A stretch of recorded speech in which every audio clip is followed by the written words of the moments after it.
basura. Iyan ang turing ni Tricia sa sakripisyo ng isang ina. Sa gitna ng marangyang mansyon, itinapon ng bilyonaryang nobya ang duguang trahe de boda ni Talaine sa madilim na basurahan. Hindi nababagay ang mabahong isda sa palasyo ko.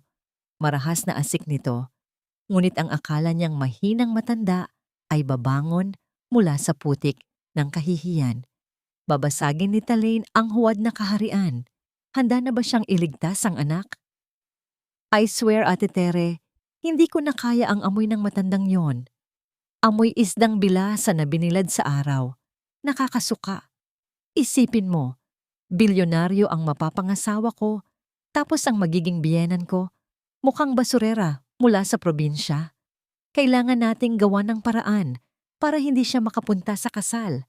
Nakakahiya sa mga investors ni Tiago kung makikita nilang ganyan ang nanay niya. Magmumukha kaming patay gutom. Ang mga salitang yon ay tila mga punyal na walang awang ibinaon sa dibdib ni Talaine. Nakatayo siya sa gilid ng hamba ng pinto ng malawak at marangyang kusina. Hindi makahakbang, hindi makahinga. Hawak niya sa kanyang magkabilang kamay ang isang mamahaling porselanang mangkok na naglalaman ng umuusok na sabaw ng sinigang na baboy. 4:00 pa lamang ng madaling araw nang siya ay bumangon. Tiniis niya ang kirot sa kanyang mga kasukasuan at ang panginginig ng kanyang mga binti para lamang ipagluto ang babaeng mapapangasawa ng kanyang kaisa-isang anak. Narinig niya kasing dumaing si Tricia kagabi na tila naghahanap ito ng lutong bahay. Inakala niyang sa pamamagitan ng mainit na sabaw ay mapapalapit ang loob ng dalaga sa kanya. Ngunit ang isinukli sa kanyang mainit na sabaw ay isang nakakapasong katotohanan. Tila may nakabarang tinik ng yelo sa kanyang lalamunan. Nanginginig ang mga kamay ni Talaine at ang mainit na singaw ng sabaw ay unti-unting pinapaso ang kanyang mga palad. Subalit mas matindi ang pasong nararamdaman ng kanyang kaluluwa. Nakatayo siya sa gilid ng hamba ng pinto ng malawak at marangyang kusina. Hindi makahakbang, hindi makahinga.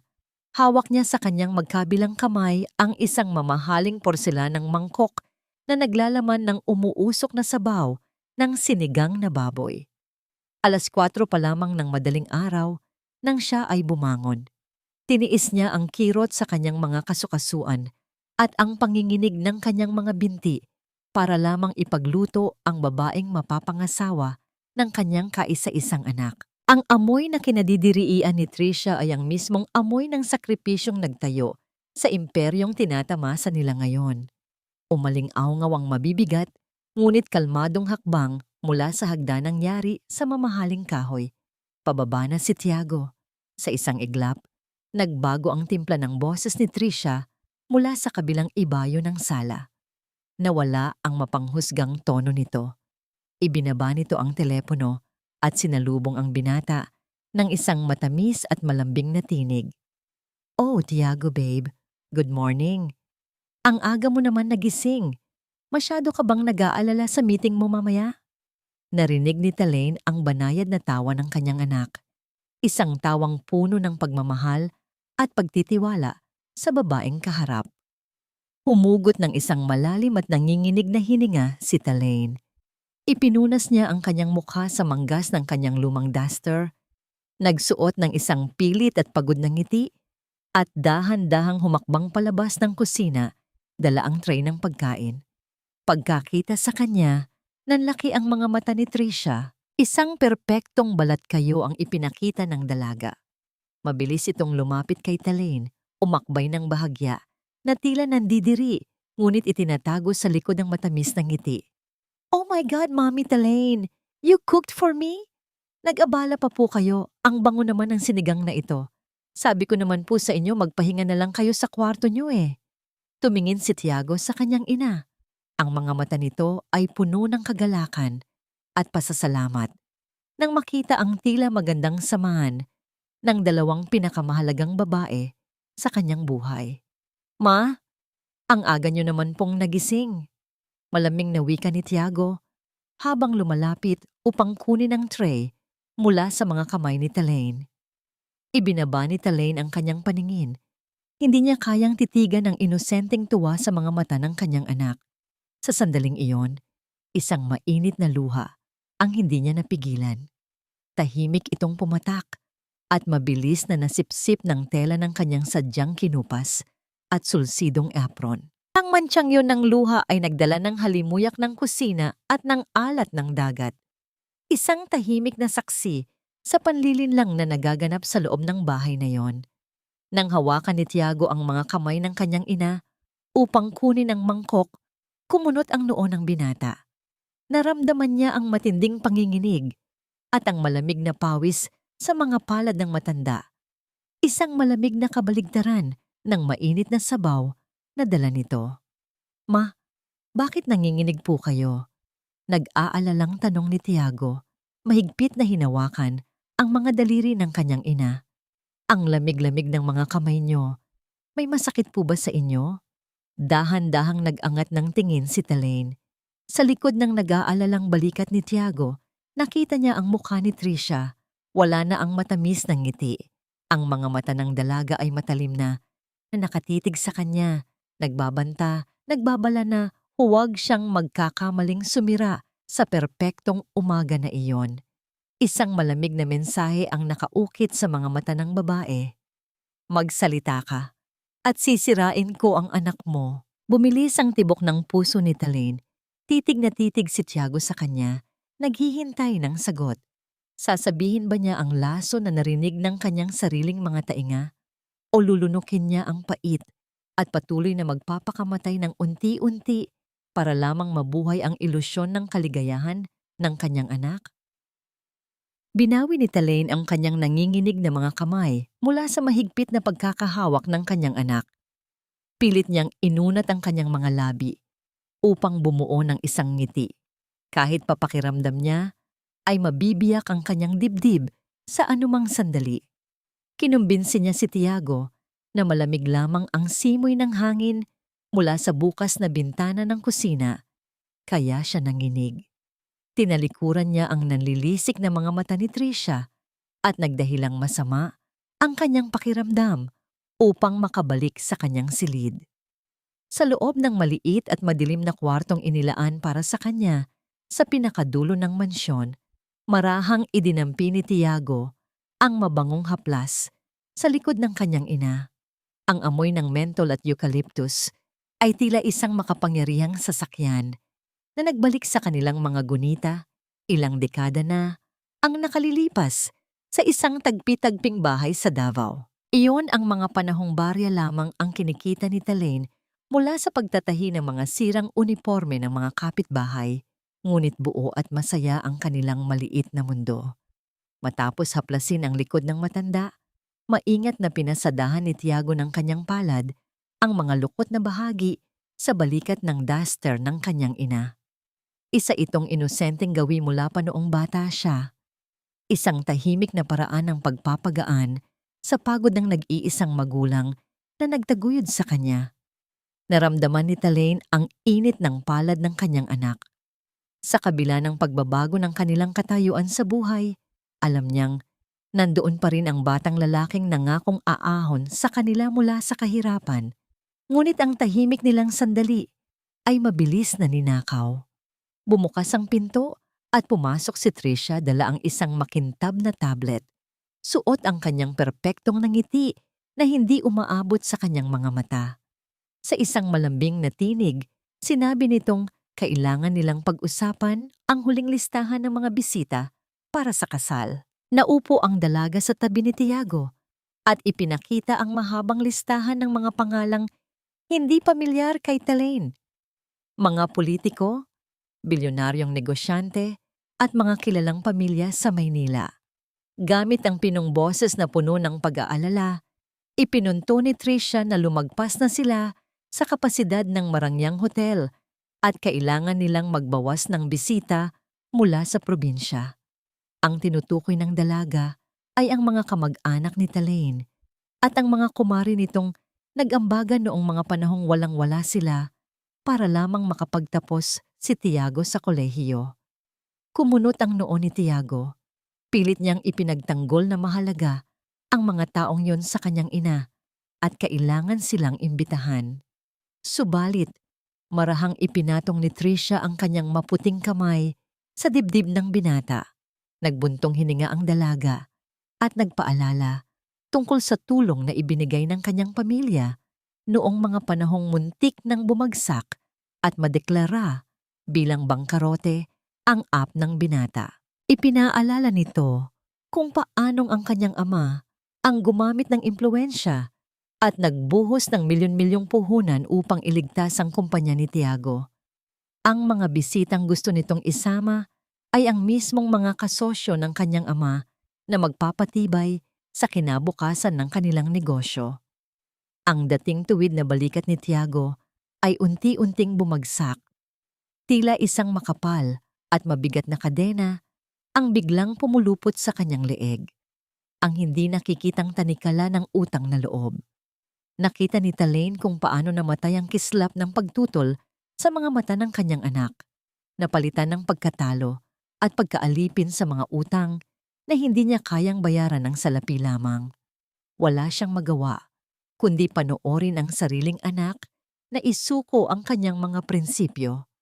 Upang iligtas si Tiago sa matinding pagkakonsensya, mabilis na nagsalita si Talaine. Pinilit niyang pakalmahin ang kanyang boses, sinasabing tama si Tricia at hindi na kailangang dumalo ng kanyang mga kaibigan mula sa probinsya dahil wala rin naman daw isusuot ang mga ito na babagay sa ganoong karangyang okasyon. Bawat salitang lumalabas sa kanyang bibig ay parang basag na salamin na kanyang nilulunok. Sinusugatan ang kanyang sariling dangal, maibsan lamang ang bigat na dala ng kanyang anak. Nakita niya ang awa at pasasalamat sa mga mata ni Tiago na siyang lalong nagpadurog sa kanyang puso. Ang kanyang anak ay unti-unti nang nabubuhay sa isang gintong hawla. Habang abala ang dalawa sa pagbabawas ng mga pangalan sa listahan, umilaw ang screen ng telepono ni Tiago sa ibabaw ng maliit na lamesa. Isang maikling mensahe mula sa hindi kilalang numero ang lumitaw sa screen. Binasa ito ni Tiago at mabilis na nag-iba ang kanyang ekspresyon. Nakasulat doon ang isang babala na mag-ingat siya sa kanyang magiging bayaw dahil hindi totoong negosyo ang pinupuntahan nito. Bago pa man makapagsalita si Tiago, mabilis na inagaw ni Tricia ang atensyon ng binata sa pamamagitan ng pagyakap sa braso nito, nagtatanong kung anong kulay ng bulaklak ang mas magandang ilagay sa altar. Itinabi ni Tiago ang telepono, ipinagsawalang bahala ang mensahe at muling nagpaanod sa mga mungkahi ng kanyang nobya. Dahil hindi na niya kayang panoorin ang dahan-dahang pagkawala ng kanyang anak sa kasinungalingan, nagpaalam si Talaine na lalabas muna upang uminom ng tubig. Naglakad siya sa mahaba at tahimik na pasilyo ng mansyon. Nagpipigil ng mga luhang gusto nang kumawala. Ilang sandali pa ay naramdaman niya ang malamig na presensya sa kanyang likuran. Sinundan siya ni Tricia. Wala na ang malambing na nobya. Ang mukha ng dalaga ay nabalot ng labis na pagkamuhi at pagmamataas. Dahan-dahang lumapit si Tricia. Inilapit ang kanyang mukha sa tainga ng matanda. Wala ng pag-aalinlangan. Ibinulong ng dalaga ang mga salitang sinadyang patayin ang natitirang pag-asa sa puso ni Talaine. Sinabi ni Tricia na isa lamang siyang malaking pabigat na humahatak kay Tiago pababa. Sa isang malamig at walang pusong tinig, binalaan niya ang matanda na kung talagang mahal nito ang kanyang anak, kusa na itong aalis at maglalaho bago pa man dumating ang araw ng kasal. Kung hindi, babawiin ng kanyang pamilya ang lahat ng puhunan at sisiguraduhin nilang babagsak sa matinding pagkakautang si Tiago. At ang lahat ng yon ay magiging kasalanan ni Talaine. Iniwan ni Tricia ang matanda na nakatayo sa gitna ng pasilyo. Ang kanyang mga banta ay nanatiling umaalingaw-ngaw sa malamig na hangin, nakakabingi at sumasakal. Iniiwan si Talaine sa isang sangandaan ng pag-ibig at pagsasakripisyo. Mrs. Villaseran, kailan po ang huling pagkakataon na nakakita kayo ng mga bagay na wala naman talaga doon? O di kaya ay nakarinig ng mga boses na hindi naman naririnig ng ibang tao? Ang boses ng lalaking nakasuot ng puting Amerikana ay tila isang malamig na hanging humahampas sa mukha ni Talaine. Sa loob ng malawak na sala ng mansyon, ang kapaligiran ay binalot ng isang nakakasakal na katahimikan. Nakaupo si Talaine sa isang malambot na silyon, ngunit pakiramdam niya ay nasa gitna siya ng isang interogasyon. Sa kanyang harap ay isang estranghero na ipinakilala ni Tricia bilang isang tanyag na espesyalista sa utak at memorya. Sa gilid naman ay nakatayo si Tricia at ang pinsan nitong si Teresita, kapwa may suot na maskara ng matinding pag-aalala, habang si Tiago ay nakaupo sa tabi ng kanyang ina, hawak ang malamig na kamay nito. Sinubukan ni Talaine na magpaliwanag na ang mga boses na tinutukoy nila ay ang mga panlalait na narinig niya mula mismo kay Tricia. Ngunit sa tuwing bubuka ang kanyang bibig, mabilis siyang sisingitan ni Tricia ng mga salitang tila nagpapatunay na siya ay nalilito lamang. Ipinaalala ng dalaga ang mga pagkakataong nawawala ang mga gamit sa bahay. Mga gamit na si Tricia rin naman ang nagtago upang magmukhang makalimutin ang matanda. Ang bawat tanong ng doktor ay isang patibong at ang bawat sagot ni Talaine ay pinipilipit hanggang sa magmukhang bunga ng isang guni-guni. Matapos ang halos isang oras ng pagpapahirap sa isipan ni Talaine, humarap ang doktor kay Tiago. Ang hatol nito ay tila isang malakas na kulog na nagpaguho sa mundo ng mag-ina. Sinabi nitong si Talaine ay may mga sintomas ng early onset Alzheimer's na may kasamang matinding paranoid delusions. Ayon sa doktor, ang galit o takot ni Talaine kay Tricia ay hindi totoo, kundi isang bunga ng sira sa kanyang isipan na nagpapalit ng kanyang paningin sa mga taong pinakamalapit sa kanya. Napahagulgol si Tiago. Ang matipunong balikat ng binata ay nanginig sa tindi ng sakit. Isinubsob niya ang kanyang mukha sa mga palad ng kanyang ina. Humihingi ng tawad dahil hindi niya agad napansin na nagkakasakit na pala ang kaisa-isang taong nag-aruga sa kanya. Naniniwala siya sa agham, naniniwala siya sa doktor at higit sa lahat, naniniwala siya sa pagmamalasakit ni Tricia na siyang nagmungkahi ng pagsusuring ito. Sa gitna ng pagtangis ng kanyang anak, nag-angat ng tingin si Talaine. Doon, sa likod ni Tiago, nakita niya ang tunay na mukha ng demonyo. Si Tricia ay hindi umiiyak. Ang mga labi nito ay dahan-dahang gumuhit ng isang mapangyam na ngiti. Isang ngiti ng tagumpay dahil alam niyang wala nang maniniwala sa anumang sasabihin ng matanda simula sa araw na ito. Si Talaine ay isa na lamang baliw sa paningin ng mundo. Habang nagkakagulo sa sala, mabilis na dinukot ni Teresita ang kanyang panyo sa loob ng mamahaling bag. Sa pagmamadali nito, may isang maliit na piraso ng papel ang nalaglag at dahan-dahang lumipad patungo sa paanan ng silyon ni Talaine. Isa itong itim na business card na may gintong marka ng isang sikat ngunit ilegal na kasino sa labas ng lungsod. Walang nakapansin nito kundi ang mga matang mapagmatsyag ni Talaine. Hindi pa natapos ang kalupitan doon. Gamit ang dahilan na kailangan ng katahimikan at kaayusan para sa paggaling ni Talaine, iminungkahi ni Tricia na ilipat ang mga gamit ng matanda. Sinabi niyang ang maliit na silid sa ilalim ng mansyon na dating imbakan ng mga kagamitan ang pinakamainam na lugar dahil malayo ito sa ingay ng ginagawang paghahanda para sa kasal. Para sa ikabubuti mo ito, Mommy Talaine. Malambing na wika ni Tricia habang inuutusan ng mga tauhan na hakutin ang mga sulsidong damit ng matanda. Sa huling sandali, bago siya tuluyang igaya pababa, naramdaman ni Talaine ang muling paghapos ni Tiago sa kanyang buhok habang ito ay patuloy na umiiyak. Sa kabila ng lahat ng pait, sa kabila ng katotohanang ang sariling anak ang naglagay sa kanya sa bilangguang yon. Marahan pa ring hinaplos ni Talaine ang ulo ni Tiago. Isang dakilang pag-ibig na hindi kayang burahin ng anumang maling paratang. Pinapanood niya ang kanyang anak na tila isang paslit na muling nawawala sa dilim. Ang huling imahe na nakita ni Talaine bago magsara ang pinto ay ang madilim na pasilyo patungo sa silid-imbakan.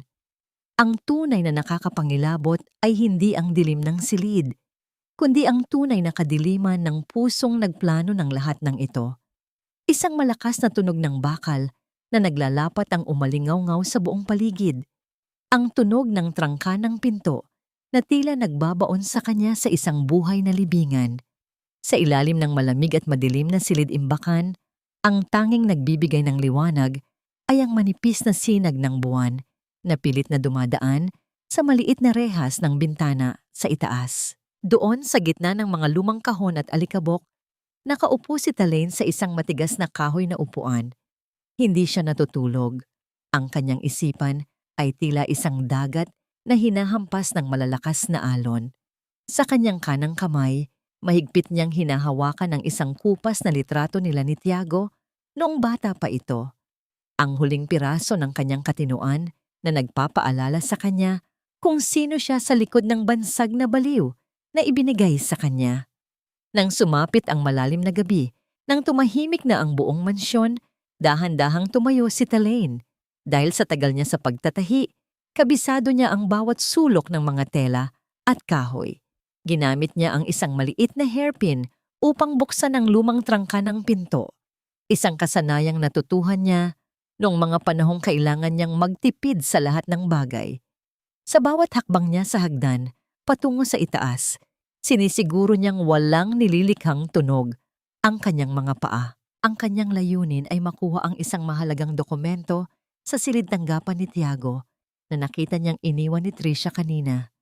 Ngunit bago pa man siya makarating sa kanyang pakay, nakarinig siya ng mararahas na bulungan mula sa loob ng opisina.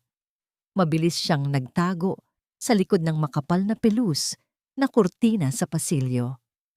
Ang pintuan ng opisina ay bahagyang nakabukas, sapat na upang marinig niya ang boses ni Teresita at ng kanyang kapatid na si Tomasi. "Huwag kang masyadong maingay, Tomas. Baka magising si Tiago." Mahinang bulyaw ni Teresita. Ang kanyang boses ay wala ng bakas ng kabaitan, kundi puno ng inip at galit. "Ate, kailangan ko na ng pera. Hinahabol na ako ng mga tao mula sa kasino. Kapag hindi ko nabayaran ang utang ko sa loob ng 3 araw, alam mo kung anong mangyayari sa akin." Tugon ni Tomas na tila naghahabol ng hininga dahil sa nerbiyos. "Maghintay ka. Ilang araw na lang at magaganap na ang kasal." Sa oras na mapirmahan ni Tiago ang mga dokumento ng pagsasama ng ari-arian, ang kalahati ng startup niya ay mapupunta na kay Tricia. "Nakapag-ayos na kami ng mga papeles. Dahan-dahan na nating nililimas ang pondo ng kumpanya niya para pambayad sa mga talo mo sa sugal." Paliwanag ni Teresita na tila ba ang pagnanakaw ay isang simpleng transaksyon lamang. Narinig ni Talaine ang kalasing ng mga baso at ang pagbukas ng isang bote. Ang bawat salitang lumalabas sa bibig ng magkapatid ay tila apoy na nagpapaningas sa kanyang dugo. Nalaman niya ang buong katotohanan. Ang utang na loob na ipinapamukha nila kay Tiago ay isang malaking kasinungalingan. Sila ang nagbaon sa kumpanya ni Tiago sa utang upang magkaroon ng dahilan na kontrolin ang binata. Higit sa lahat, binanggit ni Tomas ang tungkol sa unang asawa ni Tricia sa ibang bansa na pinagnakawan din nila bago sila tumakas pabalik ng Pilipinas. Sa sandaling iyon, ang takot ni Talaine ay naglaho. Ang imahe ng kanyang sarili bilang isang biktima ay nadurog at napalitan ng isang mapanganib na determinasyon. Hindi na siya ang matandang nalilito. Siya ay isang ina na nakitang may mga lobong naglalaway na nakapalibot sa kanyang anak. Sa loob ng bulsa ng kanyang apron, ang kanyang mga daliri ay mahigpit na pumulupot sa kanyang rosaryo. Ngunit sa pagkakataong ito, hindi siya nananalangin para sa kanyang sariling kaligtasan. Hinihiling niya ang lakas upang maging isang kalasag laban sa mga taong ito. Ang bawat butil ng rosaryo ay tila naging kasing matigas ng bato sa kanyang pagkakahawak. "Teka lang," biglang sabi ni Tomas. Huminto ang kalansing ng baso. Amoy mentol. May amoy ng matandang yon dito. Nanigas si Talaine sa likod ng kurtina. Pinigilan niya ang kanyang paghinga hanggang sa sumakit ang kanyang lalamunan. Ang amoy ng langis na ipinahid ni Tiago sa kanyang likod kanina ay hindi pa tuluyang nawawala. Narinig ni Talaine ang mabibigat na hakbang ni Tomas na papalapit sa kanyang kinalalagyan. Ang anino ng lalaki ay dahan-dahang lumaki at humaba sa sahig. Tila isang halimaw na handang lumunok sa kanya. Ang bawat segundong lumilipas ay tila isang taon ng paghihirap. Ang kanyang puso ay tumitibay sa bawat tibok. Tila isang tambol na naghahanda para sa digmaan. Alam kong nandyan ka, matandang baliw. Bulong ni Tomas na may kasamang nakakahindik na tawa. Inabot ni Tomas ang dulo ng kurtina. Sa isang marahas na galaw, hinila niya ang makapal na tela.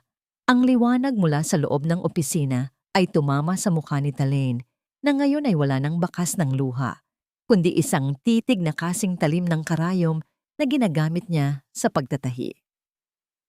Bawat tusok ng karayom sa telang ito ay isang dalangin na hindi marinig ng mundo, isang lihim na pakikipagtuos sa tadhana na tanging ang dilim ng hating gabi ang nakakaalam. Nanginig ang buong katawan ni Talaine habang ang dulo ng daliri ni Tomas ay halos madampi na sa kanyang pisngi.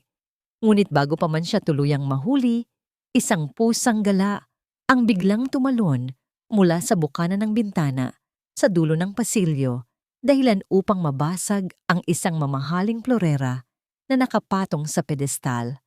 Ang ingay ng pagkakadurog ng kristal sa sahig ay tila isang hudyat ng kaligtasan. Sa pagkataranta ni Tomas, lumingon ito sa pinanggalingan ng ingay at sapat na ang sandaling iyon para mabilis at tahimik na makalusot si Talaine pabalik sa madilim na hagdanan patungo sa kanyang silid-imbakan. Nakahinga siya nang malalim nang marinig ang muling pagtrangka ng pinto sa itaas. Sa loob ng kanyang maliit na silid, sa gitna ng amoy ng lumang kahoy at alikabok, inilabas ni Talaine ang isang balutan na itinago niya sa ilalim ng kanyang higaan. Ito ang mga telang binili niya gamit ang bawat sentimong natira sa kanyang pinagtabasan sa Davao. Isang dekalidad na lana na kulay abo, kasing tibay ng kanyang paninindigan. Sa ilalim ng maliit at aandap-andap na liwanag ng isang lumang lampara, nagsimulang kumilos ang mga kamay ni Talaine. Sa kabila ng pananakit ng kanyang mga kasukasuan at ang panlalabo ng kanyang paningin, ang bawat tahi niya ay perpekto. Ang bawat hibla ng sinulid ay tila nagiging daluyan ng kanyang mga alaala, noong si Tiago ay paslit pa lamang, noong ang tanging kayamanan nila ay ang pagmamahal sa isa't isa. Hindi niya namalayan na ang talim ng karayom ay paulit-ulit nang tumutusok sa kanyang mga daliri dahil sa pagod, ngunit hindi niya binitawan ang tela. Ang mga maliliit na patak ng kanyang dugo ay dahan-dahang kumapit sa loob na bahagi ng tela, isang selyo ng sakripisyo na walang sinumang makakakita. Sa pinakaloob na bahagi ng vest, malapit sa kung saan tumitibok ang puso, maingat na binorda ni Talaine ang isang maikling pangungusap gamit ang pinakamagandang sutlang, sinulid. Mahal kita, anak. Lagi kitang gagabayan. Ito ang kanyang magiging huling regalo, ang kanyang huling sandata laban sa kasinungalingan ng mundong ito. Kinabukasan, sa pag-akyat ng araw, pumasok si Talaine sa silid ni Tiago habang ang binata ay nag-aayos ng kanyang buhok sa harap ng salamin. Dala-dala ni Talaine ang natapos na vest, maayos na nakatupi at puno ng pag-asa. Tiago, anano anak? Mahinang tawag ni Talaine. Ang kanyang boses ay puno ng pagmamahal.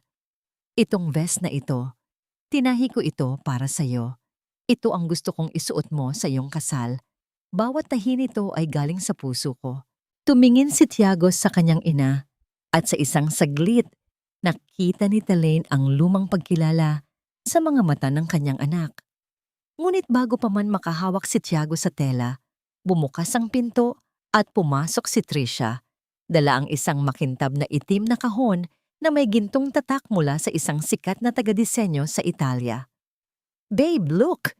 Dumating na ang custom-made suit mo mula sa Milan." Masayang sigaw ni Trisha. Sabay sulyap ng may pandidiri sa simpleng vest na hawak ni Talaine. "Ano yan? Parang basahan na kinuha sa ukay-ukay.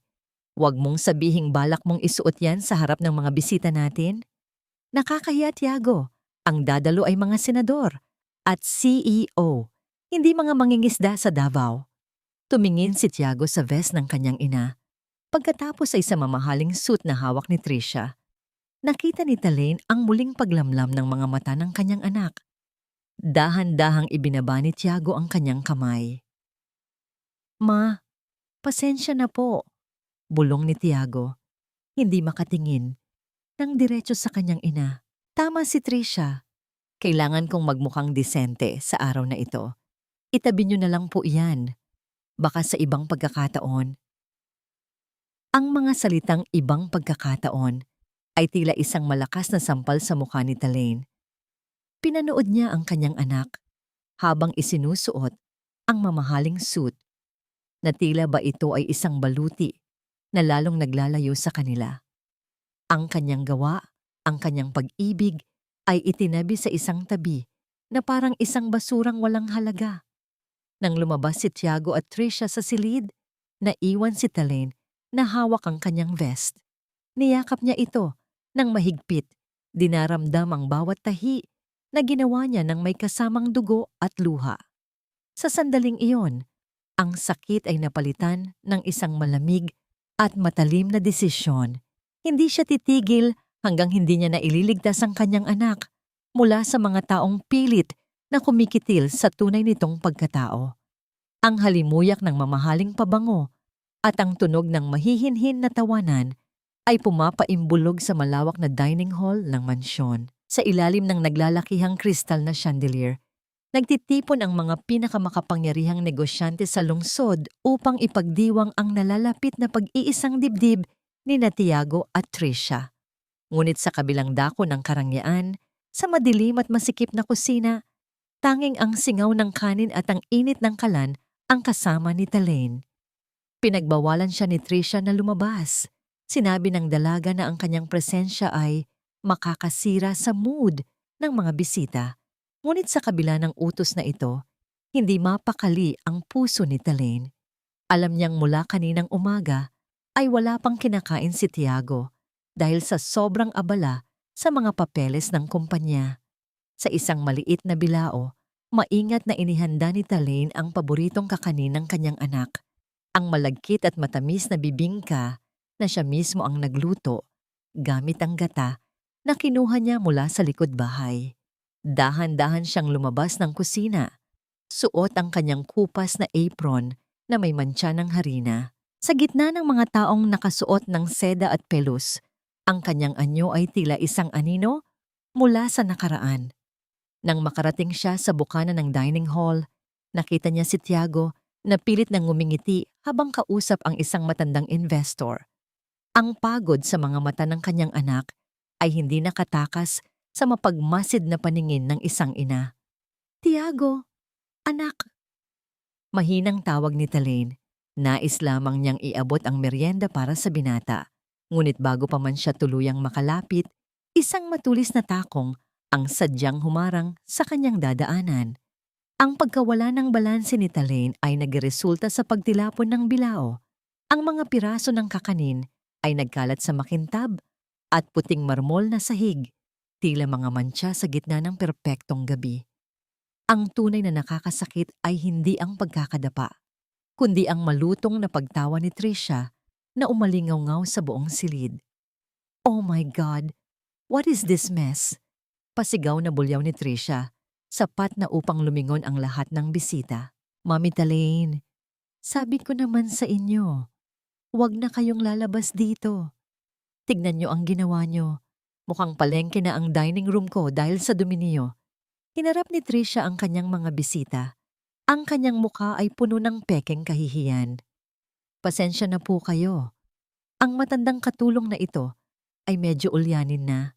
Kinupkop lang namin siya dahil sa awa. pero tila talagang mahirap ng turuan ng finesse ang mga taong galing sa probinsya. Nanliit si Talaine sa gitna ng mga mapanghusgang titig.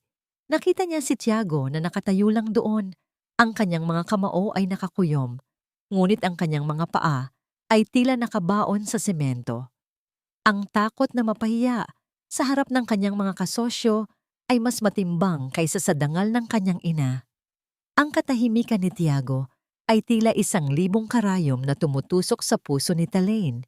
Sa halip na tumayo at sumigaw, dahan-dahang lumuhod si Talaine sa malamig na marmol gamit ang kanyang mga daliri na nanginginig sa hiya. Sinimulan niyang pulutin ang mga piraso ng kakanin. Hindi niya ito itinatapon sa basurahan. Sa halip, maingat niyang pinupunasan ang mga bahaging hindi nadumihan at inilalagay ito sa kanyang panyo. Alam niyang bawat butil ng malagkit na yon ay bunga ng kanyang pagod at pag-ibig. At kahit tratuhin itong basura ng iba, para sa kanya, ito ay banal. Pasensya na po, bulong ni Talaine habang nakayuko. Ang kanyang mga luha ay pumatak sa sahig, humahalo sa dumi at alikabok. Nang matapos siyang maglinis, mabilis siyang bumalik sa kanyang silid-imbakan. Isinara niya ang pinto at naupo sa gilid ng kanyang kama. Doon, sa katahimikan ng gabi, kinain niya ang malamig na kakanin na pinulot niya sa sahig. Bawat kagat ay may lasa ng pait at alat ng kanyang mga luha. Hating gabi na nang marinig ni Talaine ang mabibigat na hakbang sa labas ng kanyang pinto. Ang anino ni Tiago ay lumitaw sa ilalim ng siwang. Narinig niya ang paghawak ng binata sa door handle, ang tunay na pagnanais na pumasok at humingi ng tawad. Ngunit ang tunog ng bakal na hindi tuluyang pinihit ay naging hudyat ng muling pag-atras ng kanyang anak. Sa kabilang panig ng pinto, sumandal si Tiago sa dingding, naririnig ang bawat hikbi at ang mahinang dasal ng kanyang ina mula sa loob. Ang bawat salita ng pasasalamat ni Talaine sa Diyos sa kabila ng lahat ng sakit ay tila isang sumpa na nagpapabigat sa kanyang konsensya. Ngunit sa huli, pinili pa rin ni Tiago ang tumalikod at bumalik sa kanyang marangyang silid, iniiwan ang kanyang ina sa dilim ng pag-iisa. Ang langit ay binalot ng makakapal at maiitim na ulap, tila nakikiramay sa bigat na nararamdaman sa loob ng mansyon. Ang bawat patak ng ulan na humahampas sa bubong ay nagbibigay ng isang malungkot na ritmo sa katahimikan ng silid ni Tiago. Ngunit sa loob, isang mas malupit na bagyo ang kasalukuyang nagaganap. Nakita ni Tricia ang vest na tahi ni Talaine na nakasampay sa likod ng isang upuan. Ang kanyang mga mata ay nag-apoy sa galit nang makita ang simpleng tela na tila kumakatawan sa lahat ng bagay na kinasusuklaman niya tungkol sa pinagmulan ni Tiago. Kinuha niya ang isang matalim na gunting mula sa ibabaw ng lamesa. Ang tunog ng naglalapat na bakal ay tila isang babala ng kamatayan para sa bawat oras at bawat patak ng dugo na ibinuhos ni Talaine sa pagtatahin yon. Dahan-dahang ginupit ni Tricia ang mga tahi sa taba ng vest. Pinanood niya ang bawat hibla ng sinulid na dahan-dahang napuputol, tila ba pinuputol din niya ang huling ugnayan ng mag-ina. Sa sandaling iyon, pumasok si Talaine sa silid. Nanlaki ang kanyang mga mata nang makita ang ginagawa ng dalaga. Parang awa mo na, Tricia. Huwag iyan. Pakiusap ni Talaine. Ang kanyang boses ay nanginginig sa takot. Iyan na lang ang tanging maibibigay ko sa anak ko. Huwag mong sirain ang huling regalo ko sa kanya. Lumingon si Tricia. Ang kanyang muka ay puno ng matinding pagkamuhi. Regalo? Itong basahang ito?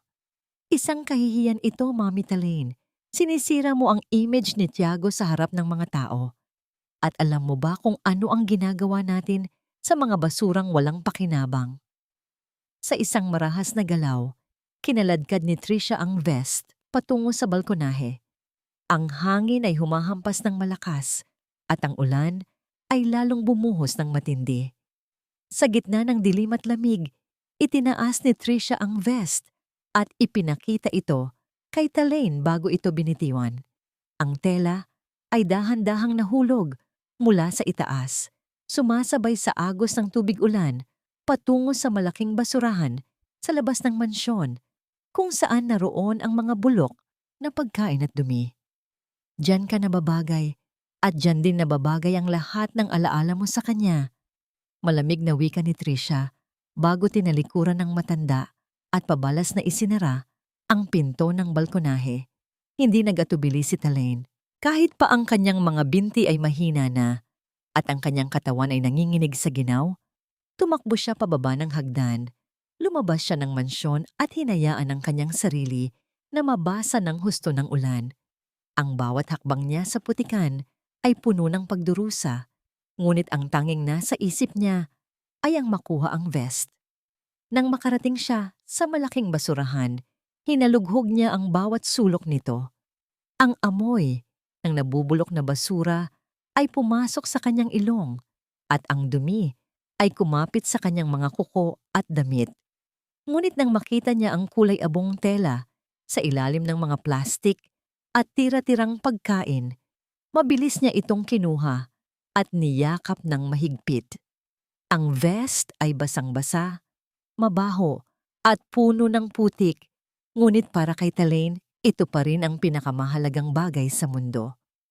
Habang nakaluhod sa gitna ng malakas na ulan, dahan-dahang nag-angat ng tingin si Talaine patungo sa balkonahe. Doon, nakita niya si Tricia na nakatayo, nakasilip sa likod ng salamin at may suot na isang mapang uyam ng ngiti.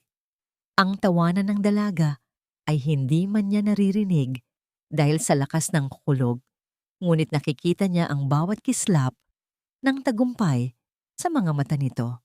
Sa sandaling iyon, may isang bagay na nagbago sa loob ni Talaine. Ang init ng kanyang galit ay unti-unting naging isang malamig na determinasyon. Ang bawat patak ng ulan na dumadaloy sa kanyang mukha ay tila naghuhugas sa kanyang dating kahinaan. Ang hiya na matagal nang nagpapayuko sa kanya ay biglang naglaho, napalitan ng isang matalas at matibay na kapangyarihan. Ang kapangyarihan ng isang inang handang sunugin ang buong mundo para iligtas ang kanyang anak. Tumayo si Talaine mula sa putikan.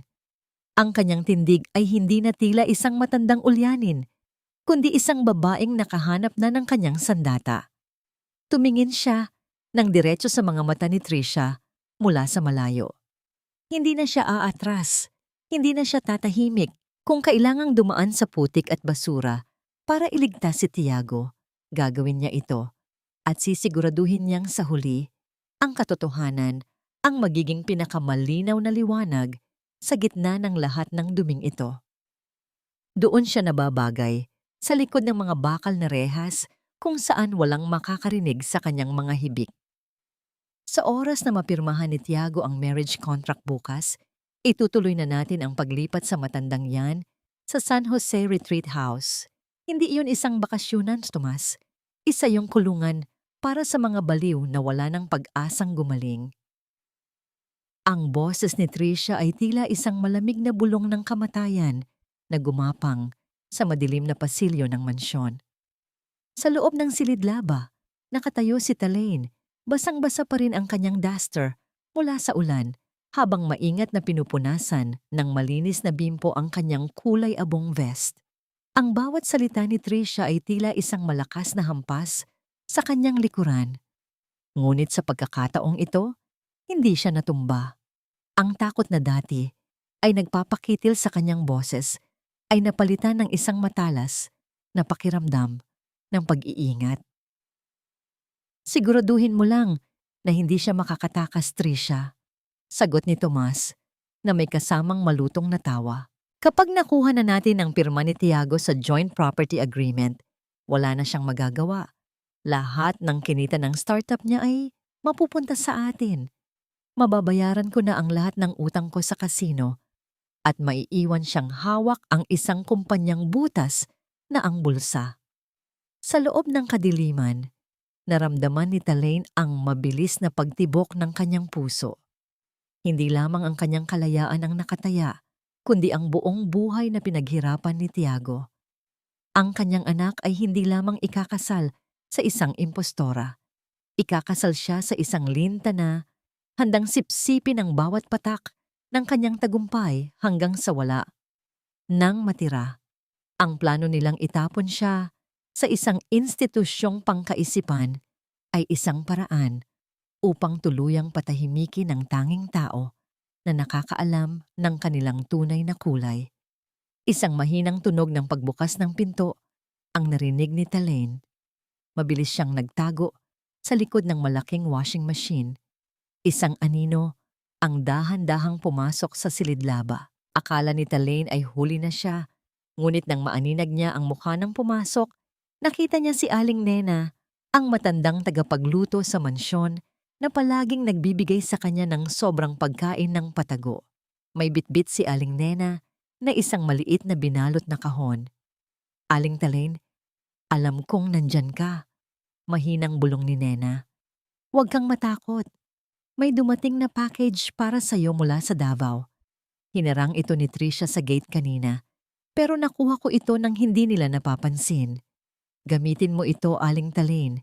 Huwag mong hayaang talunin ka ng mga taong walang konsensya." Nanginginig ang mga kamay ni Talaine nang tanggapin niya ang binalot na kahon. Nang buksan niya ito, sa ilalim ng malamig na liwanag ng buwan, nakita niya ang mga dokumento at lumang litrato na ipinadala ng kanyang matalik na kaibigan sa palengke. Ito ang nawawalang piraso ng katotohanan, ang mga katibayan ng nakaraang buhay ni Tricia, ang kanyang mga huwad na dokumento at ang listahan ng mga lalaking na biktima na niya noon. Sa sandaling iyon, ang huling bahagi ng pag-aalinlangan sa puso ni Talaine ay naglaho. Tumingin siya sa kanyang mga daliri na puno ng mga peklat mula sa pagtatahi. Ang mga sugat na yon ay hindi na tanda ng paghihirap, kundi tanda ng isang mandirigma. Maingat niyang inilabas mula sa ilalim ng bunton ng mga lumang tela ang isang kalawangin na lata ng barya. Ito ang kanyang ipon para sa kinabukasan ni Tiago, mga barya at lukot na papel na inipon niya sa loob ng 30 taon. Bawat isa ay may kwento ng pagtitiis at pag-ibig. Inilagay niya ang mga dokumento sa ilalim ng mga barya sa loob ng lata. Niyakap niya ang lata at ang kanyang vest nang may panibagong lakas.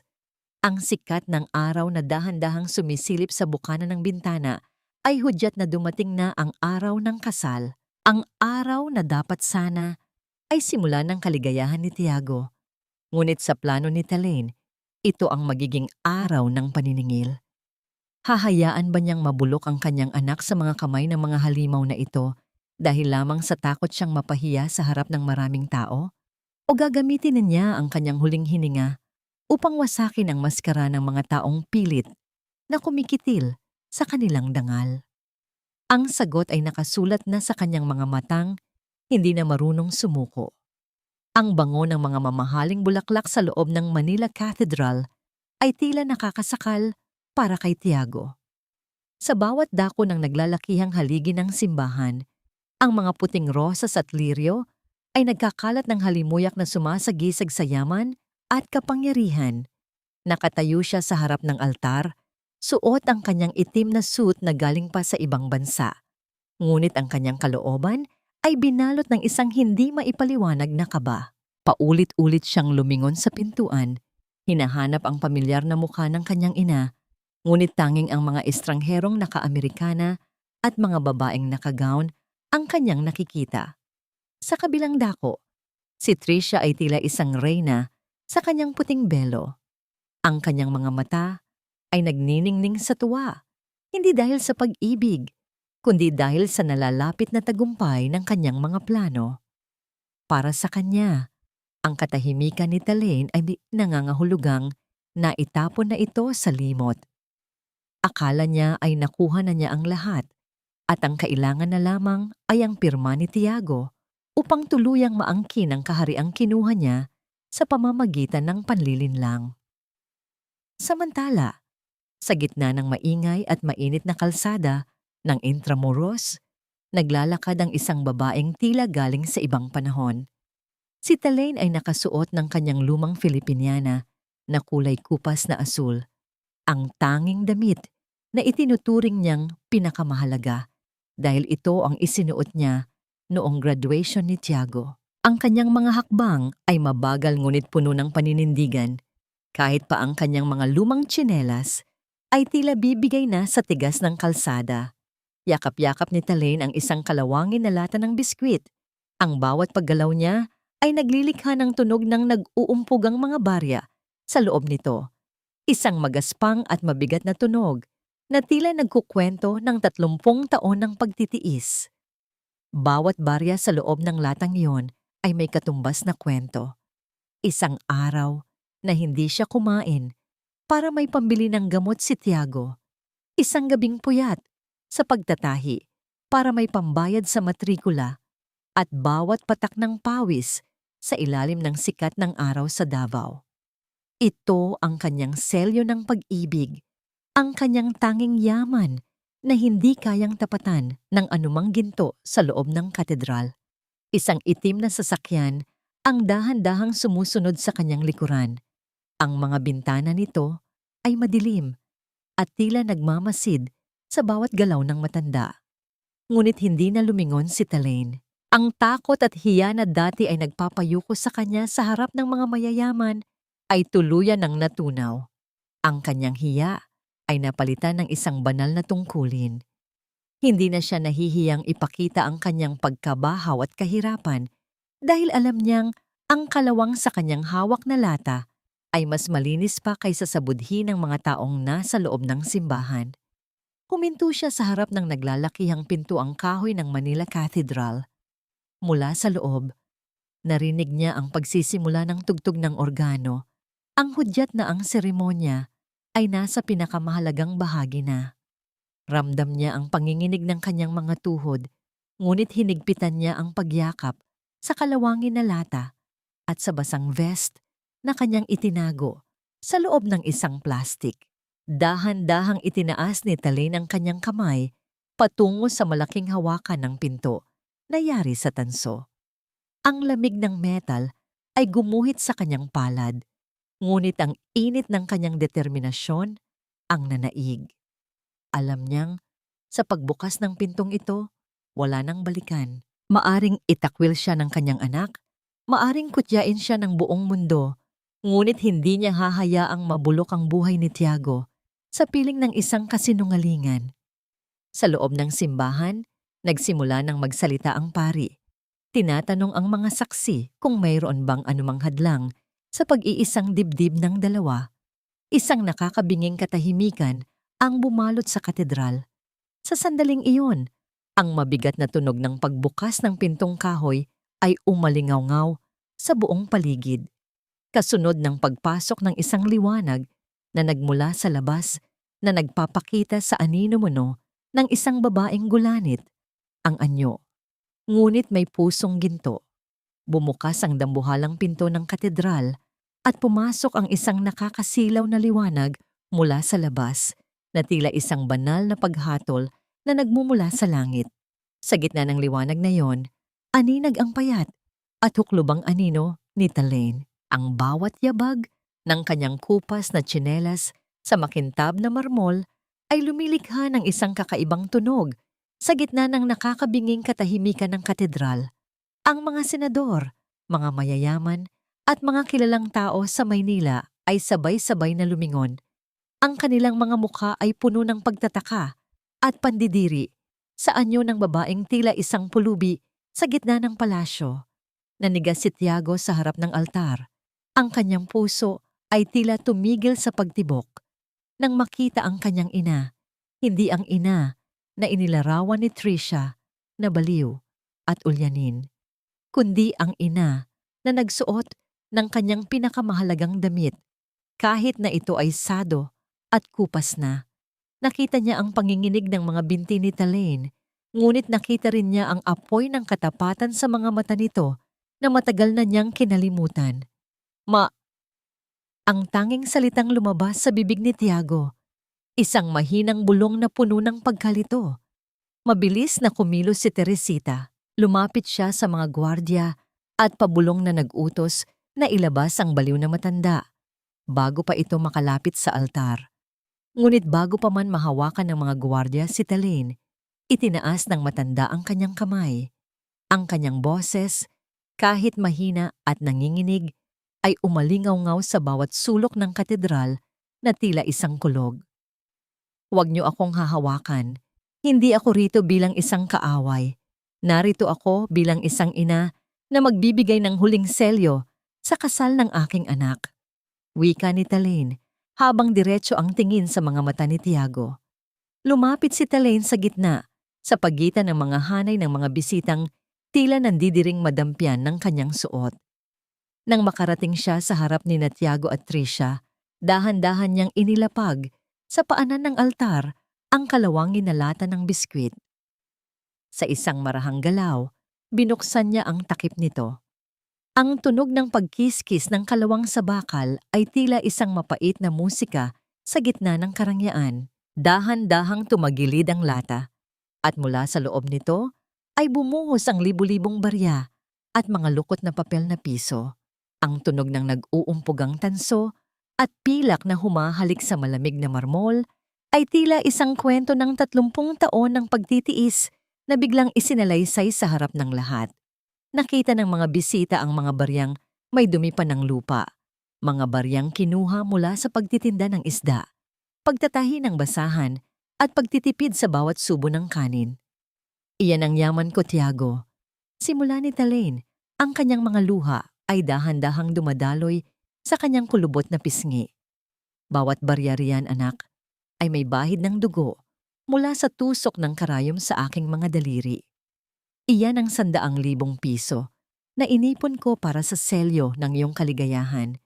Iyan ang tunay na puhunan ng iyong buhay, hindi ang perang galing sa sugal at pandaraya. Kinuha ni Talaine mula sa loob ng kanyang plastik ang kulay abong vest na marumi pa rin ang ibang bahagi dahil sa putik ng basurahan. Ipinakita niya ang loob na bahagi nito kung saan nakaburda ang mga salitang, "Mahal kita, anak." Ang mga hibla ng sinulid na ginamit niya ay may mantsa ng tuyong dugo, ang kanyang sariling dugo.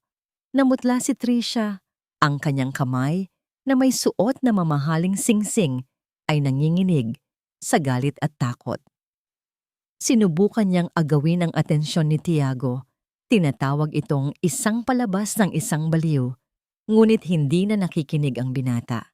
Nakatitig si Tiago sa mga barya sa sahig at sa bawat barya, tila nakikita niya ang bawat sakripisyo ng kanyang ina na binalewala niya dahil sa silaw ng ginto.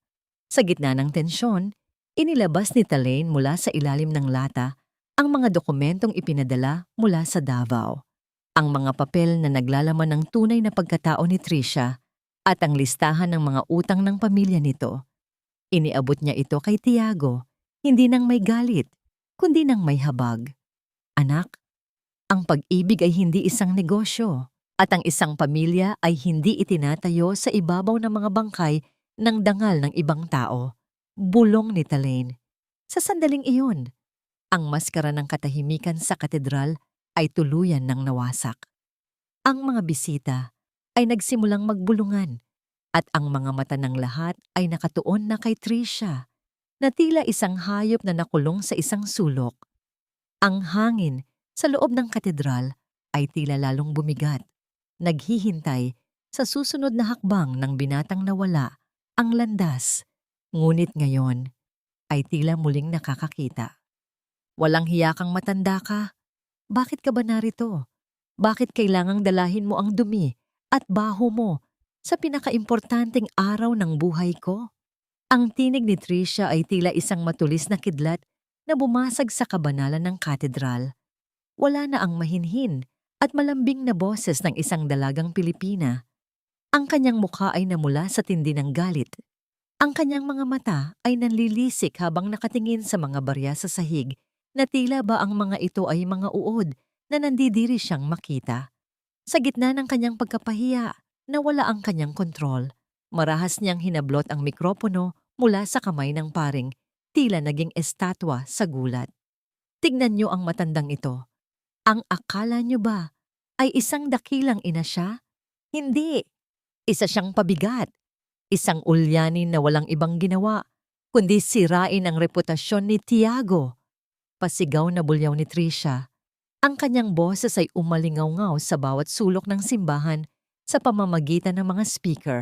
Ang akala mo ba ay tatanggapin ko ang maruming perang iyan? Ang perang amoy isda at puno ng libag? Kayang-kaya kong bilhin ang buong pagkatao mo, Talaine.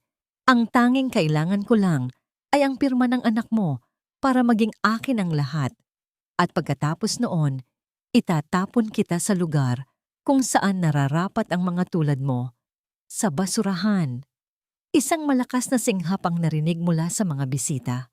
Ang mga senador at mga negosyanteng tinitingala ni Tricia ay nagsimulang magbulungan ng may pandidiri. Ngunit hindi na para kay Talaine, kundi para sa babaeng nakasuot ng puting belo na ngayon ay nagmumukhang isang halimaw. Sa kanyang bugso ng galit, hindi na malaya ni Tricia na naamin niya ang kanyang tunay na pakay, ang makuha ang ari-arian ni Tiago upang itapal sa mga butas na iniwan ng kanyang pamilya. Nakatayo lang si Tiago. Tila ba ang buong mundo niya ay gumuho sa isang kisap mata. Nakatingin siya sa kanyang ina na nanatiling kalmado sa gitna ng pangungutya.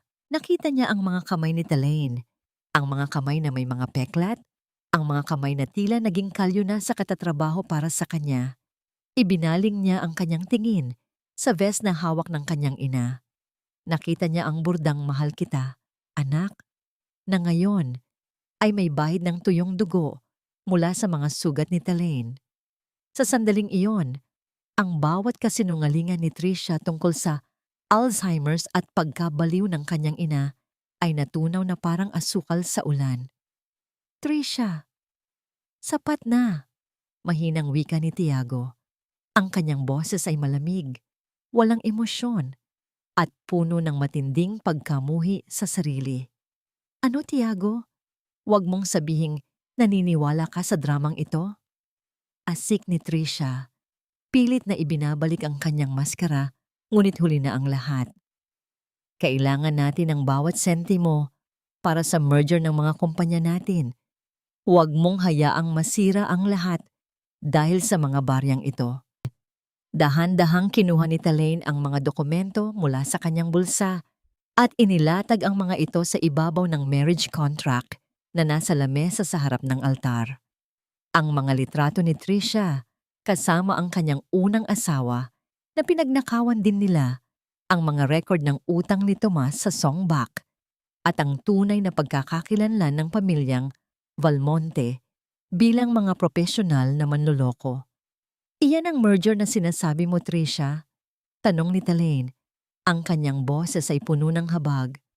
Ang pagsasama ng iyong mga kasalanan at ang kinabukasan ng aking anak? Hindi ko hahayaang maging biktima ka ng isang babaeng ang puso ay mas matigas pa sa bato. Ang tunog ng pagbagsak ng marriage contract sa sahig ay tila isang hudyat ng katapusan. Ang mga bisita ay nagsimulang magtayuan at umalis. Tinalikuran ang seremonya na naging isang malaking kahihiyan. Ang mga gwardyang inutusan ni Tricia ay hindi na lumapit. Sa halip, dalawang lalaking naka-Amerikana na mula sa National Bureau of Investigation ang pumasok sa katedral. Sila ang mga taong tinawagan ni Aling Nena gamit ang mga ebidensyang ipinadala mula sa Davao. Tricia Valmonte, o mas kilala bilang Maribel Santos, inaaresto ka namin sa kasong estafa at falsification of public documents, wika ng isa sa mga opisyal. Ang sigaw ni Tricia ay tila isang hayop na nasugatan. Sinubukan niyang lumapit kay Tiago, sinubukang humingi ng tulong, ngunit tinalikuran siya ng binata. Ang tanging nakikita ni Tiago sa sandaling iyon ay ang maliit at pagod na anyo ng kanyang ina na nakatayo sa gitna ng katedral, pinalilibutan ng mga barya ng sakripisyo. Ang huling imahe ng reyna ng katedral ay ang pagkaladkad sa kanya palabas, habang ang kanyang puting belo ay sumasayad sa maduming sahig, kasama ang kanyang mga pangarap na yari sa kasinungalingan. Naiwan ang katedral na binalot ng isang mabigat na katahimikan, habang ang amoy ng mga rosas ay unti-unting napapalitan ng amoy ng tunay na pagsisisi. Ang tunog ng pagbagsak ng mga tuhod ni Tiago sa malamig at makintab na marmol ay umalingaw-ngaw sa loob ng bakanting katedral. Tila isang pagsabog ng katotohanan sa gitna ng katahimikan. Sa harap ng altar, kung saan dapat sana ay nangangako siya ng katapatan sa isang impostora, doon siya lumuhod sa paanan ng kanyang ina. Ang kanyang mga kamay na nanginginig ay dahan-dahang humawak sa dulo ng kupas na duster ni Talaine, habang ang kanyang mga luha ay walang tigil na pumatak, humahalo sa mga barya ng sakripisyo na nakakalat sa sahig. Patawad.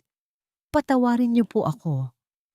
Ang boses ni Tiago ay basag, puno ng matinding pagsisisi na tila sumasakal sa kanyang lalamunan. Nabulag ako nang kinang ng pera, man nakalimutan ko ang amoy ng pawis niyo na nagtaguyod sa akin. Hinayaan kong tapakan nila ang dangal niyo dahil lang sa takot akong mapahiya. Wala akong kwentong anak, ma. Hindi ko deserve ang bawat patak ng dugo sa vest na ito. Yumuko ang binata hanggang sa sumayad ang kanyang noo sa mga luma at sulsidong tsinelas ni Talaine. Sa sandaling iyon, ang lahat ng kanyang yaman, ang kanyang matatayog na gusali sa Maynila, at ang kanyang pangalan sa mundo ng negosyo ay tila naging mga abong tinatangay ng hangin. Walang halaga ang lahat ng iyon kumpara sa bawat peklat sa kamay ng kanyang ina na ngayon lamang niya muling tinitigan ng malapitan. Sa labas ng katedral, ang huling sigaw ni Tricia ay tuluyan ng naglaho. Habang isinasara ang pinto ng sasakyan ng mga pulis, si Tomas naman ay nakitang pilit na tumatakas sa gilid ng simbahan, ngunit hinarang siya ng mga tauhan ng mga taong pinagkakautangan niya sa songbak. Ang kanilang kaharian ng buhangin ay tuluyang gumuho, iniiwan silang hubad sa harap ng batas at ng kanilang sariling kasamaan. Dahan-dahang yumuko si Talaine. Ang kanyang mga tuhod ay kumakalog sa pagod, ngunit ang kanyang mga bisig ay nanatiling bukas. Sa halip na sampal o sumbat, ang naramdaman ni Tiago ay ang mainit at magaspang na palad ng kanyang ina na humahaplos sa kanyang buhok. Ang haplos na yon ay tila isang banal na gamot na naghihilom sa lahat ng sugat ng kanyang pagkatao. Tiago, anak ko. Mahinang wika ni Talaine, ang kanyang tinig ay kasing lamig ng hangin sa dagat ng Davao, ngunit kasing init ng sikat ng araw sa umaga. Ang isang ina ay hindi marunong magtanim ng galit sa kanyang anak. Ang tanging hiling ko lang ay muli mong makita ang sarili mo sa likod ng mga mamahaling damit na ito. Ang yaman ay nawawala, pero ang pag-ibig na itinahi sa dugo ay kailanman hindi mapupunit. Tumayo si Tiago mula sa kanyang pagkakaluhod. Sa harap ng altar, dahan-dahan niyang hinubad ang kanyang mamahaling designer suit jacket at itinapon ito sa isang tabi na parang basurang walang halaga. Kinuha niya ang kulay abong vest mula sa mga kamay ni Talaine, ang vest na marumi, may mantsa ng putik at puno ng mga tusok ng karayom. Isinuot niya ito ng may pagmamalaki. Nararamdaman ang bawat hibla ng sinulid na tila yumayakap sa kanyang puso. Ang burdang mahal kita, anak, ay nakapatong na ngayon sa mismong tinitibukan ng kanyang buhay. Ma, umuwi na po tayo, bulong ni Tiago habang pinapahid ang kanyang mga luha. Hindi na tayo babalik sa mansyon na yon. Hindi yon ang tahanan natin. Ang tahanan ko ay kung nasaan kayo. Dahan-dahang pinulot ni Tiago ang bawat barya sa sahig, ang bawat piso, bawat barya ng tanso. Hindi niya iniwan kahit isa. Para sa kanya, ang mga baryang ito ay mas mahalaga kaysa sa anumang shares sa kumpanya. Inilagay niya ang mga ito pabalik sa kalawanging lata. Ang tunog ng bawat barya ay tila isang pangako ng bagong simula.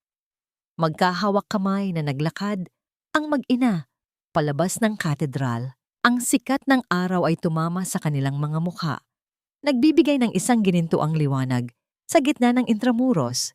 Iniwan nila ang mga lanta ng rosas at ang amoy ng pagkukunwari sa loob ng simbahan. Sa labas, ang hangin ay malinis at ang bawat hakbang nila ay patungo sa isang buhay na hindi na kailangang ikahiya. Ang digmaan ay tapos na at sa huli, ang nagwagi ay hindi ang may pinakamaraming ginto, kundi ang may pinakamalalim na pag-ibig. Isang taon ang mabilis na lumipas, simula ng talikuran ni Natalain at Tiago ang magulo at madilim na mundo ng Maynila. Ngayon, sa isang maliit na baryo sa baybayin ng Davao, ang tanging naririnig ay ang ritmo ng hampas ng alon sa pampang at ang banayad na tunog ng pag-ikot ng gulong ng lumang makina ni Talain. Ang sikat ng araw ay marahang sumisilip sa mga bintanang yari sa kap, nagbibigay ng isang mainit na yakap sa bawat sulok ng kanilang payak na tahanan. Nakalubog ang mga paa ni Talain sa malambot na buhangin habang nakaupo siya sa kanyang tahiang gawa sa matibay na kahoy. Hindi na siya nag-iisa. Sa kanyang paligid ay may 5 kababaihan mula sa baryo na kanyang tinuturuang manahi. Ang bawat tusok ng karayom sa telang hawak nila ay hindi na simbolo ng pagdurusa, kundi ng pag-asa. Ang Talain Community Tailoring ay naging kanlungan ng mga inang nais ding magtaguyod ng kanilang mga pangarap sa marangal na paraan. Wala nang takot sa mga mata ni Talain, wala nang hiya sa kanyang bawat kilos. Ang kanyang mga kalyo sa kamay ay itinatangi na ngayon bilang mga medalya ng karangalan. Pumasok si Tiago sa silid, bitbit ang isang basket ng sariwang isda at mga tela mula sa bayan. Wala na ang kanyang suot na mamahaling aufuk mula sa Milan. Ngayon, suot niya ay isang simpleng kamiseta at ang kulay abong vest na tahi ng kanyang ina. Ang vest na maingat niyang ipinaayos at nilinis na ngayon ay tila naging kanyang baluti sa bawat hamon ng buhay. Ang kanyang mukha ay masigla at ang kanyang mga mata ay hindi na naghahanap ng kinang ng ginto sa malayo dahil natagpuan na niya ang tunay na kayamanan sa tabi ng kanyang ina. Lumapit si Tiago kay Talain at ipinatong ang kanyang kamay sa balikat nito. Sa ibabaw ng lamesa ni Tiago, nakalagay ang kalawangin na lata ng biskwit. Hindi na ito naglalaman ng mga barya ng pait. Sa halip, ito ay ginawa nilang paso kung saan nakatanim ang isang matingkad na rosas na sumasagisag sa buhay na umusbong mula sa sakripisyo. Sa tanong kung napatawad na ba ni Talain ang lahat, ang sagot ay nakasulat sa kanyang banayad na ngiti habang pinagmamasdan ang kanyang anak. Ang puso ng isang ina ay walang puwang para sa puot. Ang pag-ibig ni Talain ay sapat na upang lamunin ang lahat ng sakit ng nakaraan. Nakahanap na sila ng tunay na kapayapaan, isang katahimikan ng kaluluwa na hindi kayang ibigay ng anumang mansyon o yaman. Ang bawat hibla ng kanilang buhay ay muling naidugtong, mas matibay at mas maganda kaysa dati. Ang aral na iniwan ng kanilang kwento ay simple ngunit malalim. Ang tunay na tagumpay ay hindi nasusukat sa taas ng narating o sa dami ng ari-arian, kundi sa lalim ng pag-ibig at sa tibay ng dangal na handang isakripisyo ang lahat para sa katotohanan. Ang bawat patak ng dugo at luha sa nakaraan ay naging pataba lamang sa lupang kinatatayuan nila ngayon.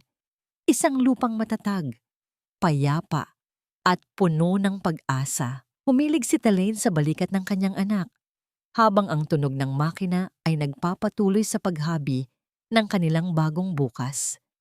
Ang sikat ng hapon ay dahan-dahang lumulubog sa dagat, nag-iiwan ng isang ginintuang guhit sa abot-tanaw, isang pangako na matapos ang pinakamadilim na gabi, ang pag-ibig ng isang ina ang mananatiling pinakamaliwanag na bituin sa langit.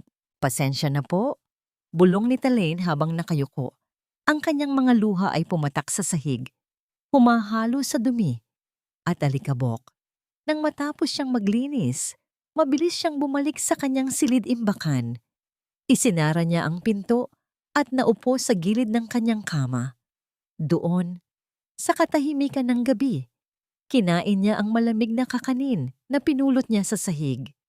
Bawat kagat ay may lasa ng pait at alat ng kanyang mga luha. Hating gabi na nang marinig ni Talain ang mabibigat na hakbang sa labas ng kanyang pinto. Ang anino ni Tiago ay lumitaw sa ilalim ng siwang. Narinig niya ang paghawak ng binata sa door handle. Ang tunay na pagnanais na pumasok at humingi ng tawad. Ngunit ang tunog ng bakal na hindi tuluyang pinihit ay naging hudyat ng muling pag-atras ng kanyang anak. Sa kabilang panig ng pinto, sumandal si Tiago sa dingding. Naririnig ang bawat hikbi at ang mahinang dasal ng kanyang ina mula sa loob. Ang bawat salita ng pasasalamat ni Talaine sa Diyos, sa kabila ng lahat ng sakit, ay tila isang sumpa na nagpapabigat sa kanyang konsensya. Ngunit sa huli, pinili pa rin ni Tiago ang tumalikod at bumalik sa kanyang marangyang silid. Iniiwan ang kanyang ina sa dilim ng pag-iisa. Ang langit ay binalot ng makakapal at maiitim na ulap, tila nakikiramay sa bigat na nararamdaman sa loob ng mansyon. Ang bawat patak ng ulan na humahampas sa bubong ay nagbibigay ng isang malungkot na ritmo sa katahimikan ng silid ni Tiago. Ngunit sa loob, isang mas malupit na bagyo ang kasalukuyang nagaganap. Nakita ni Tricia ang vest na tahi ni Talaine na nakasampay sa likod ng isang upuan. Ang kanyang mga mata ay nag-apoy sa galit nang makita ang simpleng tela na tila kumakatawan sa lahat ng bagay na kinasusuklaman niya tungkol sa pinagmulan ni Tiago. Kinuha niya ang isang matalim na gunting mula sa ibabaw ng lamesa. Ang tunog ng naglalapat na bakal ay tila isang babala ng kamatayan para sa bawat oras at bawat patak ng dugo na ibinuhos ni Talaine sa pagtatahi niyon. Dahan-dahang ginupit ni Tricia ang mga tahi sa taba ng vest. Pinanood niya ang bawat hibla ng sinulid na dahan-dahang napuputol. Tila ba pinuputol din niya ang huling ugnayan ng mag-ina. Sa sandaling iyon, pumasok si Talaine sa silid. Nanlaki ang kanyang mga mata nang makita ang ginagawa ng dalaga. Parang awa mo na, Tricia. Huwag iyan. Pakiusap ni Talaine. Ang kanyang boses ay nanginginig sa takot. Iyan na lang ang tanging maibibigay ko sa anak ko. Huwag mong sirain ang huling regalo ko sa kanya. Lumingon si Tricia. Ang kanyang muka ay puno ng matinding pagkamuhi. Regalo? Itong basahang ito? Isang kahihiyan ito, Mommy Talaine. Sinisira mo ang image ni Tiago sa harap ng mga tao. At alam mo ba kung ano ang ginagawa natin sa mga basurang walang pakinabang? Sa isang marahas na galaw, kinaladkad ni Tricia ang vest patungo sa balkonahe. Ang hangin ay humahampas ng malakas at ang ulan ay lalong bumuhos ng matindi. Sa gitna ng dilim at lamig, itinaas ni Tricia ang vest at ipinakita ito kay Talaine bago ito binitiwan. Ang tela ay dahan-dahang nahulog mula sa itaas, sumasabay sa agos ng tubig ulan patungo sa malaking basurahan sa labas ng mansyon, kung saan naroon ang mga bulok na pagkain at dumi. Diyan ka nababagay at diyan din nababagay ang lahat ng alaala mo sa kanya. Malamig na wika ni Tricia bago tinalikuran ang matanda at pabalas na isinara ang pinto ng balkonahe. Hindi nagatubili si Talaine kahit pa ang kanyang mga binti ay mahina na at ang kanyang katawan ay nanginginig sa ginaw. Tumakbo siya pababa ng hagdan. Lumabas siya ng mansyon at hinayaan ang kanyang sarili na mabasa ng husto ng ulan. Ang bawat hakbang niya sa putikan ay puno ng pagdurusa, ngunit ang tanging nasa isip niya ay ang makuha ang vest. Nang makarating siya sa malaking basurahan, hinalughog niya ang bawat sulok nito. Ang amoy ng nabubulok na basura ay pumasok sa kanyang ilong at ang dumi ay kumapit sa kanyang mga kuko at damit. Ngunit nang makita niya ang kulay abong tela sa ilalim ng mga plastik at tira-tirang pagkain, mabilis niya itong kinuha at niyakap ng mahigpit. Ang vest ay basang-basa, mabaho at puno ng putik. Ngunit para kay Talaine, ito pa rin ang pinakamahalagang bagay sa mundo. Habang nakaluhod sa gitna ng malakas na ulan, dahan-dahang nag-angat ng tingin si Talaine patungo sa balkonahe. Doon, nakita niya si Tricia na nakatayo, nakasilip sa likod ng salamin at may suot na isang mapang uyam ng ngiti. Ang tawanan ng dalaga ay hindi man niya naririnig dahil sa lakas ng kulog, ngunit nakikita niya ang bawat kislap ng tagumpay sa mga mata nito. Sa sandaling iyon, may isang bagay na nagbago sa loob ni Talaine. Ang init ng kanyang galit ay unti-unting naging isang malamig na determinasyon. Ang bawat patak ng ulan na dumadaloy sa kanyang mukha ay tila naghuhugas sa kanyang dating kahinaan. Ang hiya na matagal nang nagpapayuko sa kanya ay biglang naglaho, napalitan ng isang matalas at matibay na kapangyarihan. Ang kapangyarihan ng isang inang handang sunugin ang buong mundo para iligtas ang kanyang anak. Tumayo si Talaine mula sa putikan. Ang kanyang tindig ay hindi na tila isang matandang ulyanin, kundi isang babaeng nakahanap na ng kanyang sandata. Tumingin siya ng diretso sa mga mata ni Tricia mula sa malayo. Hindi na siya aatras, hindi na siya tatahimik. Kung kailangang dumaan sa putik at basura para iligtas si Tiago, gagawin niya ito. At sisiguraduhin niyang sa huli, ang katotohanan ang magiging pinakamalinaw na liwanag sa gitna ng lahat ng duming ito. Doon siya nababagay, sa likod ng mga bakal na rehas, kung saan walang makakarinig sa kanyang mga hibik. Sa oras na mapirmahan ni Tiago ang marriage contract bukas, itutuloy na natin ang paglipat sa matandang yan sa San Jose Retreat House. Hindi yun isang bakasyonan, Tomas. Isa yung kulungan para sa mga baliw na wala ng pag-asang gumaling. Ang boses ni Tricia ay tila isang malamig na bulong ng kamatayan na gumapang sa madilim na pasilyo ng mansyon. Sa loob ng silidlaba, nakatayo si Talaine. Basang-basa pa rin ang kanyang duster mula sa ulan.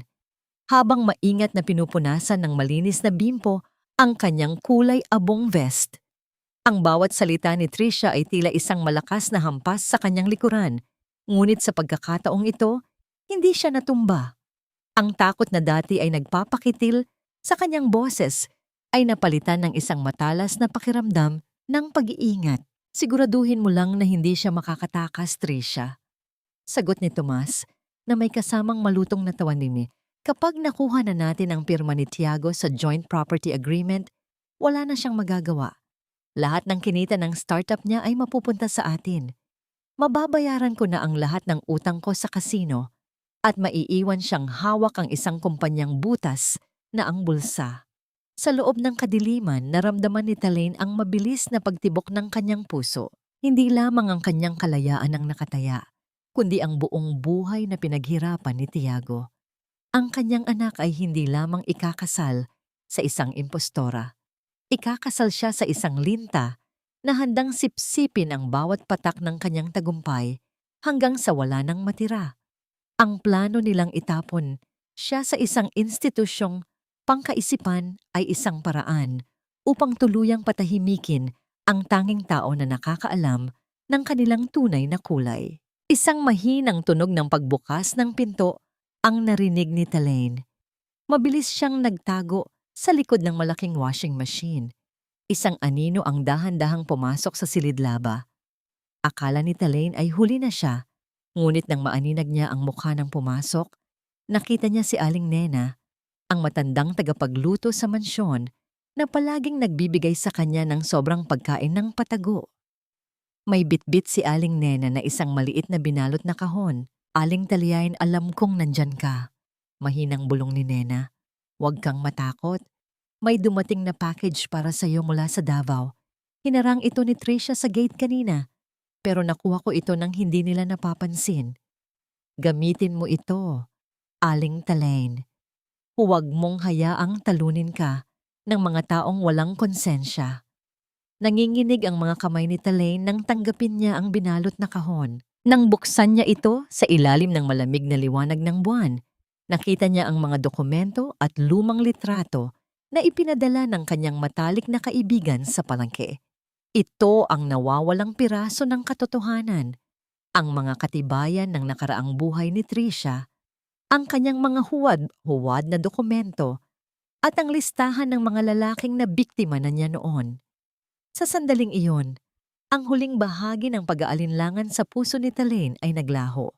Tumingin siya sa kanyang mga daliri na puno ng mga peklat mula sa pagtatahi.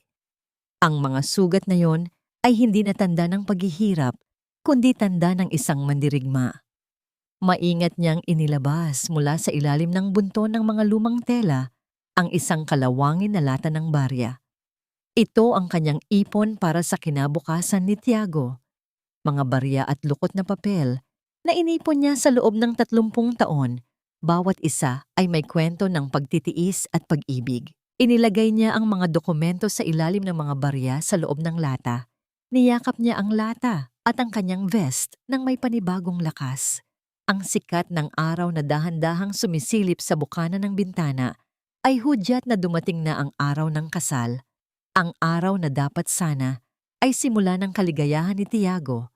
Ngunit sa plano ni Talaine, ito ang magiging araw ng paniningil. Hahayaan ba niyang mabulok ang kanyang anak sa mga kamay ng mga halimaw na ito dahil lamang sa takot siyang mapahiya sa harap ng maraming tao? O gagamitin niya ang kanyang huling hininga upang wasakin ang maskara ng mga taong pilit na kumikitil sa kanilang dangal? Ang sagot ay nakasulat na sa kanyang mga matang hindi na marunong sumuko. Ang bango ng mga mamahaling bulaklak sa loob ng Manila Cathedral ay tila nakakasakal para kay Tiago. Sa bawat dako ng naglalakihang haligi ng simbahan, ang mga puting rosas at liryo ay nagkakalat ng halimuyak na sumasagisag sa yaman at kapangyarihan. Nakatayo siya sa harap ng altar, suot ang kanyang itim na suit na galing pa sa ibang bansa, ngunit ang kanyang kalooban ay binalot ng isang hindi maipaliwanag na kaba. Paulit-ulit siyang lumingon sa pintuan, hinahanap ang pamilyar na mukha ng kanyang ina, ngunit tanging ang mga estrangherong naka-Amerikana at mga babaeng naka-gown ang kanyang nakikita. Sa kabilang dako, si Tricia ay tila isang reyna sa kanyang puting belo. Ang kanyang mga mata ay nagniningning sa tuwa, hindi dahil sa pag-ibig, kundi dahil sa nalalapit na tagumpay ng kanyang mga plano. Para sa kanya, ang katahimikan ni Talaine ay nangangahulugang naitapon na ito sa limot. Akala niya ay nakuha na niya ang lahat. At ang kailangan na lamang ay ang pirma ni Tiago upang tuluyang maangkin ang kahariang kinuha niya sa pamamagitan ng panlilinlang. Samantala, sa gitna ng maingay at mainit na kalsada ng Intramuros, naglalakad ang isang babaeng tila galing sa ibang panahon. Si Talaine ay nakasuot ng kanyang lumang Filipiniana na kulay kupas na asul, ang tanging damit na itinuturing niyang pinakamahalaga dahil ito ang isinuot niya noong graduation ni Tiago. Ang kanyang mga hakbang ay mabagal ngunit puno ng paninindigan, kahit pa ang kanyang mga lumang tsinelas ay tila bibigay na sa tigas ng kalsada. Yakap-yakap ni Talaine ang isang kalawangin na lata ng biskwit. Ang bawat paggalaw niya ay naglilikha ng tunog ng nag-uumpugang mga barya sa loob nito. Isang magaspang at mabigat na tunog na tila nagkukwento ng 30 taon ng pagtitiis. Bawat barya sa loob ng latang iyon ay may katumbas na kwento. Isang araw na hindi siya kumain para may pambili ng gamot si Tiago. Isang gabing puyat sa pagtatahi para may pambayad sa matrikula. At bawat patak ng pawis sa ilalim ng sikat ng araw sa Davao. Ito ang kanyang selyo ng pag-ibig, ang kanyang tanging yaman na hindi kayang tapatan ng anumang ginto sa loob ng katedral. Isang itim na sasakyan ang dahan-dahang sumusunod sa kanyang likuran. Ang mga bintana nito ay madilim at tila nagmamasid sa bawat galaw ng matanda. Ngunit hindi na lumingon si Talaine. Ang takot at hiya na dati ay nagpapayuko sa kanya sa harap ng mga mayayaman ay tuluyan ng natunaw. Ang kanyang hiya ay napalitan ng isang banal na tungkulin. Hindi na siya nahihihiyang ipakita ang kanyang pagkabahaw at kahirapan dahil alam niyang ang kalawang sa kanyang hawak na lata ay mas malinis pa kaysa sa budhi ng mga taong nasa loob ng simbahan. Huminto siya sa harap ng naglalakihang pintuang kahoy ng Manila Cathedral. Mula sa loob, narinig niya ang pagsisimula ng tugtog ng organo. Ang hudyat na ang seremonya ay nasa pinakamahalagang bahagi na. Ramdam niya ang panginginig ng kanyang mga tuhod, ngunit hinigpitan niya ang pagyakap sa kalawangin na lata at sa basang vest na kanyang itinago sa loob ng isang plastik. Dahan-dahang itinaas ni Talaine ang kanyang kamay patungo sa malaking hawakan ng pinto na yari sa tanso. Ang lamig ng metal ay gumuhit sa kanyang palad, ngunit ang init ng kanyang determinasyon ang nanaig. Alam niyang sa pagbukas ng pintong ito, wala nang balikan. Maaring itakwil siya ng kanyang anak Maaring kutyain siya ng buong mundo, ngunit hindi niya hahayaang mabulok ang buhay ni Tiago sa piling ng isang kasinungalingan. Sa loob ng simbahan, nagsimula ng magsalita ang pari. Tinatanong ang mga saksi kung meron bang anumang hadlang sa pag-iisang dibdib ng dalawa. Isang nakakabinging katahimikan ang bumalot sa katedral. Sa sandaling iyon, ang mabigat na tunog ng pagbukas ng pintong kahoy ay umalingaw-ngaw sa buong paligid, kasunod ng pagpasok ng isang liwanag na nagmula sa labas, na nagpapakita sa anino ng isang babaeng gulanit, ang anyo, ngunit may pusong ginto. Bumukas ang dambuhalang pinto ng katedral at pumasok ang isang nakakasilaw na liwanag mula sa labas, na tila isang banal na paghatol na nagmumula sa langit. Sa gitna ng liwanag na yon, aninag ang payat at huklubang anino ni Talaine. Ang bawat yabag ng kanyang kupas na tsinelas sa makintab na marmol ay lumilikha ng isang kakaibang tunog sa gitna ng nakakabinging katahimikan ng katedral. Ang mga senador, mga mayayaman, at mga kilalang tao sa Maynila ay sabay-sabay na lumingon. Ang kanilang mga mukha ay puno ng pagtataka at pandidiri sa anyo ng babaeng tila isang pulubis sa gitna ng palasyo. Nanigas si Tiago sa harap ng altar. Ang kanyang puso ay tila tumigil sa pagtibok nang makita ang kanyang ina, hindi ang ina na inilarawan ni Tricia na baliw at ulyanin, kundi ang ina na nagsuot ng kanyang pinakamahalagang damit, kahit na ito ay sado at kupas na. Nakita niya ang panginginig ng mga binti ni Talaine, ngunit nakita rin niya ang apoy ng katapatan sa mga mata nito na matagal na niyang kinalimutan. Ang tanging salitang lumabas sa bibig ni Tiago, isang mahinang bulong na puno ng pagkalito. Mabilis na kumilos si Teresita. Lumapit siya sa mga gwardiya at pabulong na nag-utos na ilabas ang baliw na matanda bago pa ito makalapit sa altar. Ngunit bago pa man mahawakan ng mga gwardiya, si Talaine, itinaas ng matanda ang kanyang kamay. Ang kanyang boses, kahit mahina at nanginginig, ay umalingaw-ngaw sa bawat sulok ng katedral na tila isang kulog. "Huwag niyo akong hahawakan. Hindi ako rito bilang isang kaaway. Narito ako bilang isang ina na magbibigay ng huling selyo sa kasal ng aking anak." Wika ni Talaine habang diretso ang tingin sa mga mata ni Tiago. Lumapit si Talaine sa gitna, sa pagitan ng mga hanay ng mga bisitang tila nandidiring madampyan ng kanyang suot. Nang makarating siya sa harap ni Tiago at Tricia, dahan-dahan niyang inilapag sa paanan ng altar ang kalawangin na lata ng biskwit. Sa isang marahang galaw, binuksan niya ang takip nito. Ang tunog ng pagkiskis ng kalawang sa bakal ay tila isang mapait na musika sa gitna ng karangyaan. Dahan-dahang tumagilid ang lata at mula sa loob nito ay bumuhos ang libu-libong barya at mga lukot na papel na piso. Ang tunog ng nag-uumpugang tanso at pilak na humahalik sa malamig na marmol ay tila isang kwento ng 30 taon ng pagtitiis na biglang isinalaysay sa harap ng lahat.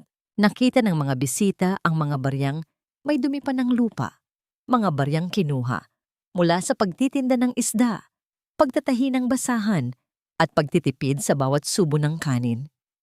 "Iyan ang yaman ko, Tiago," simula ni Talaine. Ang kanyang mga luha ay dahan-dahang dumadaloy sa kanyang kulubot na pisngi.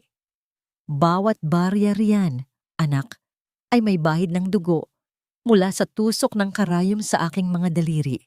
Iyan ang 100,000 piso na inipon ko para sa selyo ng iyong kaligayahan. Iyan ang tunay na puhunan ng iyong buhay, hindi ang perang galing sa sugal at pandaraya." Kinuha ni Talaine mula sa loob ng kanyang plastik ang kulay abong vest na marumi pa rin ang ibang bahagi dahil sa putik ng basurahan. Ipinakita niya ang loob na bahagi nito kung saan nakaburda ang mga salitang, "Mahal kita, anak." Ang mga hibla ng sinulid na ginamit niya ay may mantsa ng tuyong dugo, ang kanyang sariling dugo. Namutla si Tricia, ang kanyang kamay, na may suot na mamahaling singsing, ay nanginginig sa galit at takot. Sinubukan niyang agawin ang atensyon ni Tiago, Tinatawag itong isang palabas ng isang baliw, ngunit hindi na nakikinig ang binata. Nakatitig si Tiago sa mga barya sa sahig, at sa bawat barya, tila nakikita niya ang bawat sakripisyo ng kanyang ina na binalewala niya dahil sa silaw ng ginto. Sa gitna ng tensyon, inilabas ni Talain mula sa ilalim ng lata ang mga dokumentong ipinadala mula sa Davao. Ang mga papel na naglalaman ng tunay na pagkatao ni Tricia at ang listahan ng mga utang ng pamilya nito. Iniabot niya ito kay Tiago, hindi nang may galit, kundi nang may habag.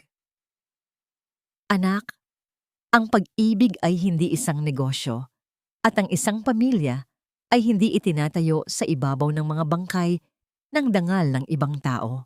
Bulong ni Talain.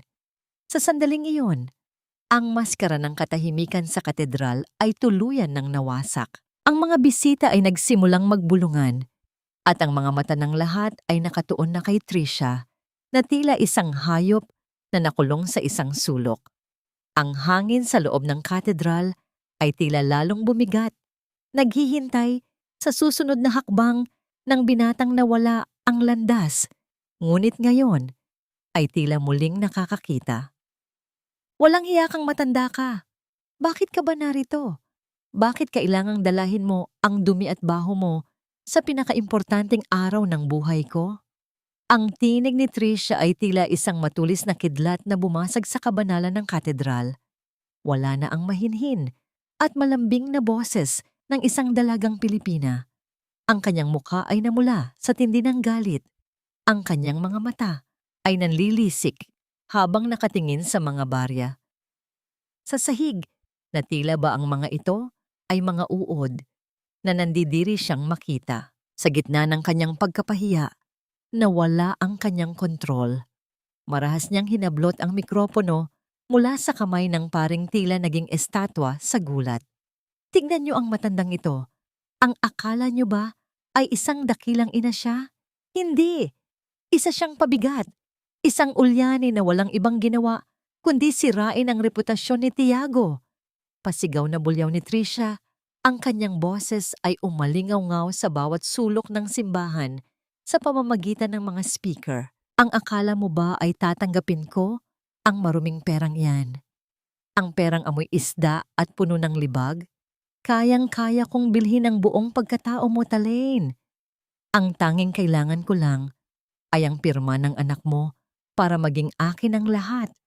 At pagkatapos noon, itatapon kita sa lugar kung saan nararapat ang mga tulad mo, sa basurahan. Isang malakas na singhap ang narinig mula sa mga bisita. Ang mga senador at mga negosyanteng tinitingala ni Tricia ay nagsimulang magbulungan ng may pandidiri, ngunit hindi na para kay Talain, kundi para sa babaeng nakasuot ng puting belo na ngayon ay nagmumukhang isang halimaw. Sa kanyang bugso ng galit, hindi na malaya ni Tricia na naamin niya ang kanyang tunay na pakay, ang makuha ang ari-arian ni Tiago upang itapal sa mga butas na iniwan ng kanyang pamilya. Nakatayo lang si Tiago. Tila ba ang buong mundo niya ay gumuho sa isang kisap mata. Nakatingin siya sa kanyang ina na nanatiling kalmado sa gitna ng pangungutya. Nakita niya ang mga kamay ni Talain, ang mga kamay na may mga peklat, ang mga kamay na tila naging kalyo na sa katatrabaho para sa kanya. Ibinaling niya ang kanyang tingin sa vest na hawak ng kanyang ina. Nakita niya ang burdang "Mahal kita anak" na ngayon ay may bahid ng tuyong dugo mula sa mga sugat ni Talain. Sa sandaling iyon, ang bawat kasinungalingan ni Tricia tungkol sa Alzheimer's at pagkabaliw ng kanyang ina ay natunaw na parang asukal sa ulan. Tricia, sapat na, mahinang wika ni Tiago. Ang kanyang boses ay malamig, walang emosyon, at puno ng matinding pagkamuhi sa sarili. Ano, Tiago? Huwag mong sabihing naniniwala ka sa dramang ito? Asik ni Tricia. Pilit na ibinabalik ang kanyang maskara, ngunit huli na ang lahat. Kailangan natin ang bawat sentimo para sa merger ng mga kumpanya natin. Huwag mong hayaang masira ang lahat dahil sa mga baryang ito.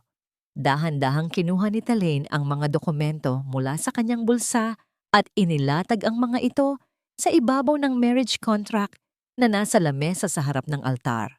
Ang mga litrato ni Trisha kasama ang kanyang unang asawa na pinagnakawan din nila, ang mga record ng utang ni Tomas sa songbak, at ang tunay na pagkakakilanlan ng pamilyang Balmonte bilang mga profesional na manloloko. Iyan ang merger na sinasabi mo, Trisha? Tanong ni Talaine. Ang kanyang boses ay puno ng habag. Ang pagsasama ng iyong mga kasalanan at ang kinabukasan ng aking anak. Hindi ko hahayaang maging biktima ka ng isang babaeng ang puso ay mas matigas pa sa bato. Ang tunog ng pagbagsak ng marriage contract sa sahig ay tila isang hudyat ng katapusan. Ang mga bisita ay nagsimulang magtayuan at umalis, tinalikuran ang seremonya na naging isang malaking kahihiyan. Ang mga gwardiyang inutusan ni Trisha ay hindi na lumapit. Sa halip, dalawang lalaking naka-Amerikana na mula sa National Bureau of Investigation ang pumasok sa katedral. Sila ang mga taong tinawagan ni Aling Nena gamit ang mga ebidensyang ipinadala mula sa Davao. Trisha Valmonte, o mas kilala bilang Maribel Santos, inaaresto ka namin sa kasong estafa at falsification of public document to wika ng isa sa mga opisyal. Ang sigaw ni Trisha ay tila isang hayop na nasugatan. Sinubukan niyang lumapit kay Tiago, sinubukang humingi ng tulong, ngunit tinalikuran siya ng binata. Ang tanging nakikita ni Tiago sa sandaling iyon ay ang maliit at pagod na anyo ng kanyang ina na nakatayo sa gitna ng katedral, pinalilibutan ng mga barya ng sakripisyo. Ang huling imahe ng reyna ng katedral ay ang pagkaladkad sa kanya palabas, habang ang kanyang puting belo ay sumasayad sa maduming sahig, kasama ang kanyang mga pangarap na yari sa kasinungalingan. Naiwan ang katedral na binalot ng isang mabigat na katahimikan, habang ang amoy ng mga rosas ay unti-unting napapalitan ng amoy ng tunay na pagsisisi. Ang tunog ng pagbagsak ng mga tuhod ni Tiago sa malamig at makintab na marmol ay umalingaw-ngaw sa loob ng bakanteng katedral, tila isang pagsabog ng katotohanan sa gitna ng katahimikan. Sa harap ng altar, kung saan dapat sana ay nangangako siya ng katapatan sa isang impostora, doon siya lumuhod sa paanan ng kanyang ina. Ang kanyang mga kamay na nanginginig ay dahan-dahang humawak sa dulo ng kupas na duster ni Talaine, habang ang kanyang mga luha ay walang tigil na pumatak, humahalo sa mga barya ng sakripisyo na nakakalat sa sahig. Patawad. Patawarin niyo po ako. Ang boses ni Tiago ay basag, puno ng matinding pagsisisi na tila sumasakal sa kanyang lalamunan. Nabulag ako ng kinang ng pera, ma. Nakalimutan ko ang amoy ng pawis niyo na nagtaguyod sa akin.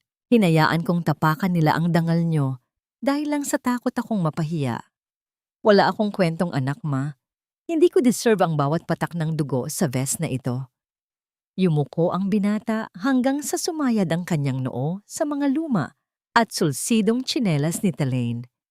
Sa sandaling iyon, ang lahat ng kanyang yaman, ang kanyang matatayog na gusali sa Maynila at ang kanyang pangalan sa mundo ng negosyo ay tila naging mga abong tinatangay ng hangin. Walang halaga ang lahat ng yon kumpara sa bawat peklat sa kamay ng kanyang ina na ngayon lamang niya muling tinitigan ng malapitan.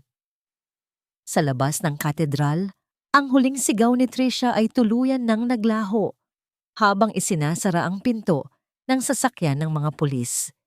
Si Tomas naman ay nakitang pilit na tumatakas sa gilid ng simbahan, ngunit hinarang siya ng mga tauhan ng mga taong pinagkakautangan niya sa songbak. Ang kanilang kaharian ng buhangin ay tuluyang gumuho, iniiwan silang hubad sa harap ng batas at ng kanilang sariling kasamaan. Dahan-dahang yumuko si Talaine. Ang kanyang mga tuhod ay kumakalog sa pagod, ngunit ang kanyang mga bisig ay nanatiling bukas. Sa halip na sampal o sumbat, ang naramdaman ni Tiago ay ang mainit at magaspang na palad ng kanyang ina na humahaplos sa kanyang buhok. Ang haplos na yon ay tila isang banal na gamot na naghihilom sa lahat ng sugat ng kanyang pagkatao. Tiago, anak ko, mahinang wika ni Talaine. Ang kanyang tinig ay kasing lamig ng hangin sa dagat ng Davao, ngunit kasing init ng sikat ng araw sa umaga. Ang isang ina ay hindi marunong magtanim ng galit sa kanyang anak. Ang tanging hiling ko lang ay muli mong makita ang sarili mo sa likod ng mga mamahaling damit na ito. Ang yaman ay nawawala, pero ang pag-ibig na itinahi sa dugo ay kailanman hindi mapupunit.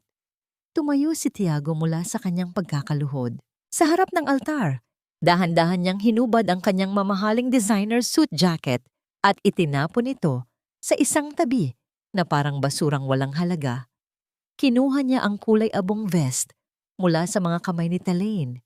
Ang vest na marumi, may mantsa ng putik at puno ng mga tusok ng karayom. Isinuot niya ito nang may pagmamalaki. Nararamdaman ang bawat hibla ng sinulid na tila yumayakap sa kanyang puso. Ang burdang mahal kita, anak, ay nakapatong na ngayon sa mismong tinitibukan ng kanyang buhay. Ma, umuwi na po tayo. Bulong ni Tiago habang pinapahid ang kanyang mga luha. Hindi na tayo babalik sa mansyon na yon. Hindi yun ang tahanan natin. Ang tahanan ko ay kung nasaan kayo. Dahan-dahang pinulot ni Tiago ang bawat barya sa sahig, ang bawat piso, bawat barya ng tanso. Hindi niya iniwan kahit isa. Para sa kanya, ang mga baryang ito ay mas mahalaga kaysa sa anumang shares sa kumpanya. Inilagay niya ang mga ito pabalik sa kalawanging lata. Ang tunog ng bawat barya ay tila isang pangako ng bagong simula. Magkahawak kamay na naglakad ang mag-ina palabas ng katedral. Ang sikat ng araw ay tumama sa kanilang mga mukha, nagbibigay ng isang ginintuang liwanag sa gitna ng intramuros. Iniwan nila ang mga lanta ng rosas at ang amoy ng pagkukunwari sa loob ng simbahan. Sa labas, ang hangin ay malinis at ang bawat hakbang nila ay patungo sa isang buhay na hindi na kailangang ikahiya. Ang digmaan ay tapos na at sa huli, ang nagwagi ay hindi ang may pinakamaraming ginto, kundi ang may pinakamalalim na pag-ibig. Isang taon ang mabilis na lumipas simula ng talikuran ni Talaine at Tiago, ang magulo at madilim na mundo ng Maynila. Ngayon, sa isang maliit na baryo sa baybay ng Davao, ang tanging naririnig ay ang ritmo ng hampas ng alon sa pampang at ang banayad na tunog ng pag-ikot ng gulong ng lumang makina ni Talaine. Ang sikat ng araw ay marahang sumisilip sa mga bintanang yari sa kap, nagbibigay ng isang mainit na yakap sa bawat sulok ng kanilang payak na tahanan. Nakalubog ang mga paa ni Talaine sa malambot na buhangin habang nakaupo siya sa kanyang tahiang gawa sa matibay na kahoy. Hindi na siya nag-iisa. Sa kanyang paligid ay may 5 kababaihan mula sa baryo na kanyang tinuturoang manahi. Ang bawat tusok ng karayom sa telang hawak nila ay hindi na simbolo ng pagdurusa, kundi ng pag-asa. Ang Talaine Community Tailoring ay naging kanlungan ng mga inang nais ding magtaguyod ng kanilang mga pangarap sa marangal na paraan. Wala nang takot sa mga mata ni Talaine, wala nang hiya sa kanyang bawat kilos. Ang kanyang mga kalyo sa kamay ay itinatangi na ngayon bilang mga medalya ng karangalan. Pumasok si Tiago sa silid, bit-bit ang isang basket ng sariwang isda at mga tela mula sa bayan.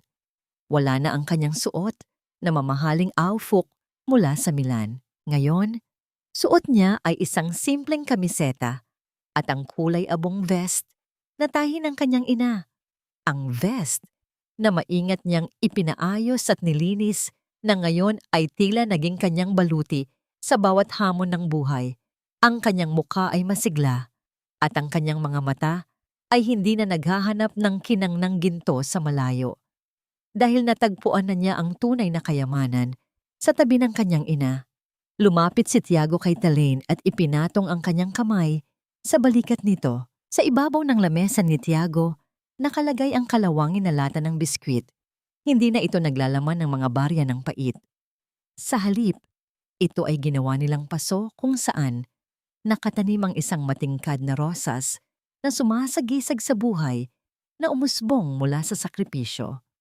Sa tanong kung napatawad na ba ni Talaine ang lahat, Ang sagot ay nakasulat sa kanyang banayad ng ngiti habang pinagmamasdan ang kanyang anak. Ang puso ng isang ina ay walang puwang para sa puot. Ang pag-ibig ni Talaine ay sapat na upang lamunin ang lahat ng sakit ng nakaraan.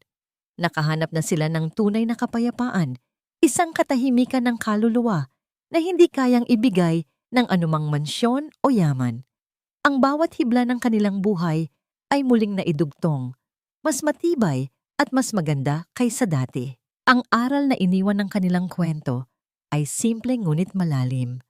Ang tunay na tagumpay ay hindi nasusukat sa taas ng narating o sa dami ng ari-arian, kundi sa lalim ng pag-ibig at sa tibay ng dangal na handang isakripisyo ang lahat para sa katotohanan. Ang bawat patak ng dugo at luha sa nakaraan ay naging pataba lamang sa lupang kinatatayuan nila ngayon. Isang lupang matatag, payapa, at puno ng pag-asa. Humilig si Talaine sa balikat ng kanyang anak habang ang tunog ng makina ay nagpapatuloy sa paghabi ng kanilang bagong bukas.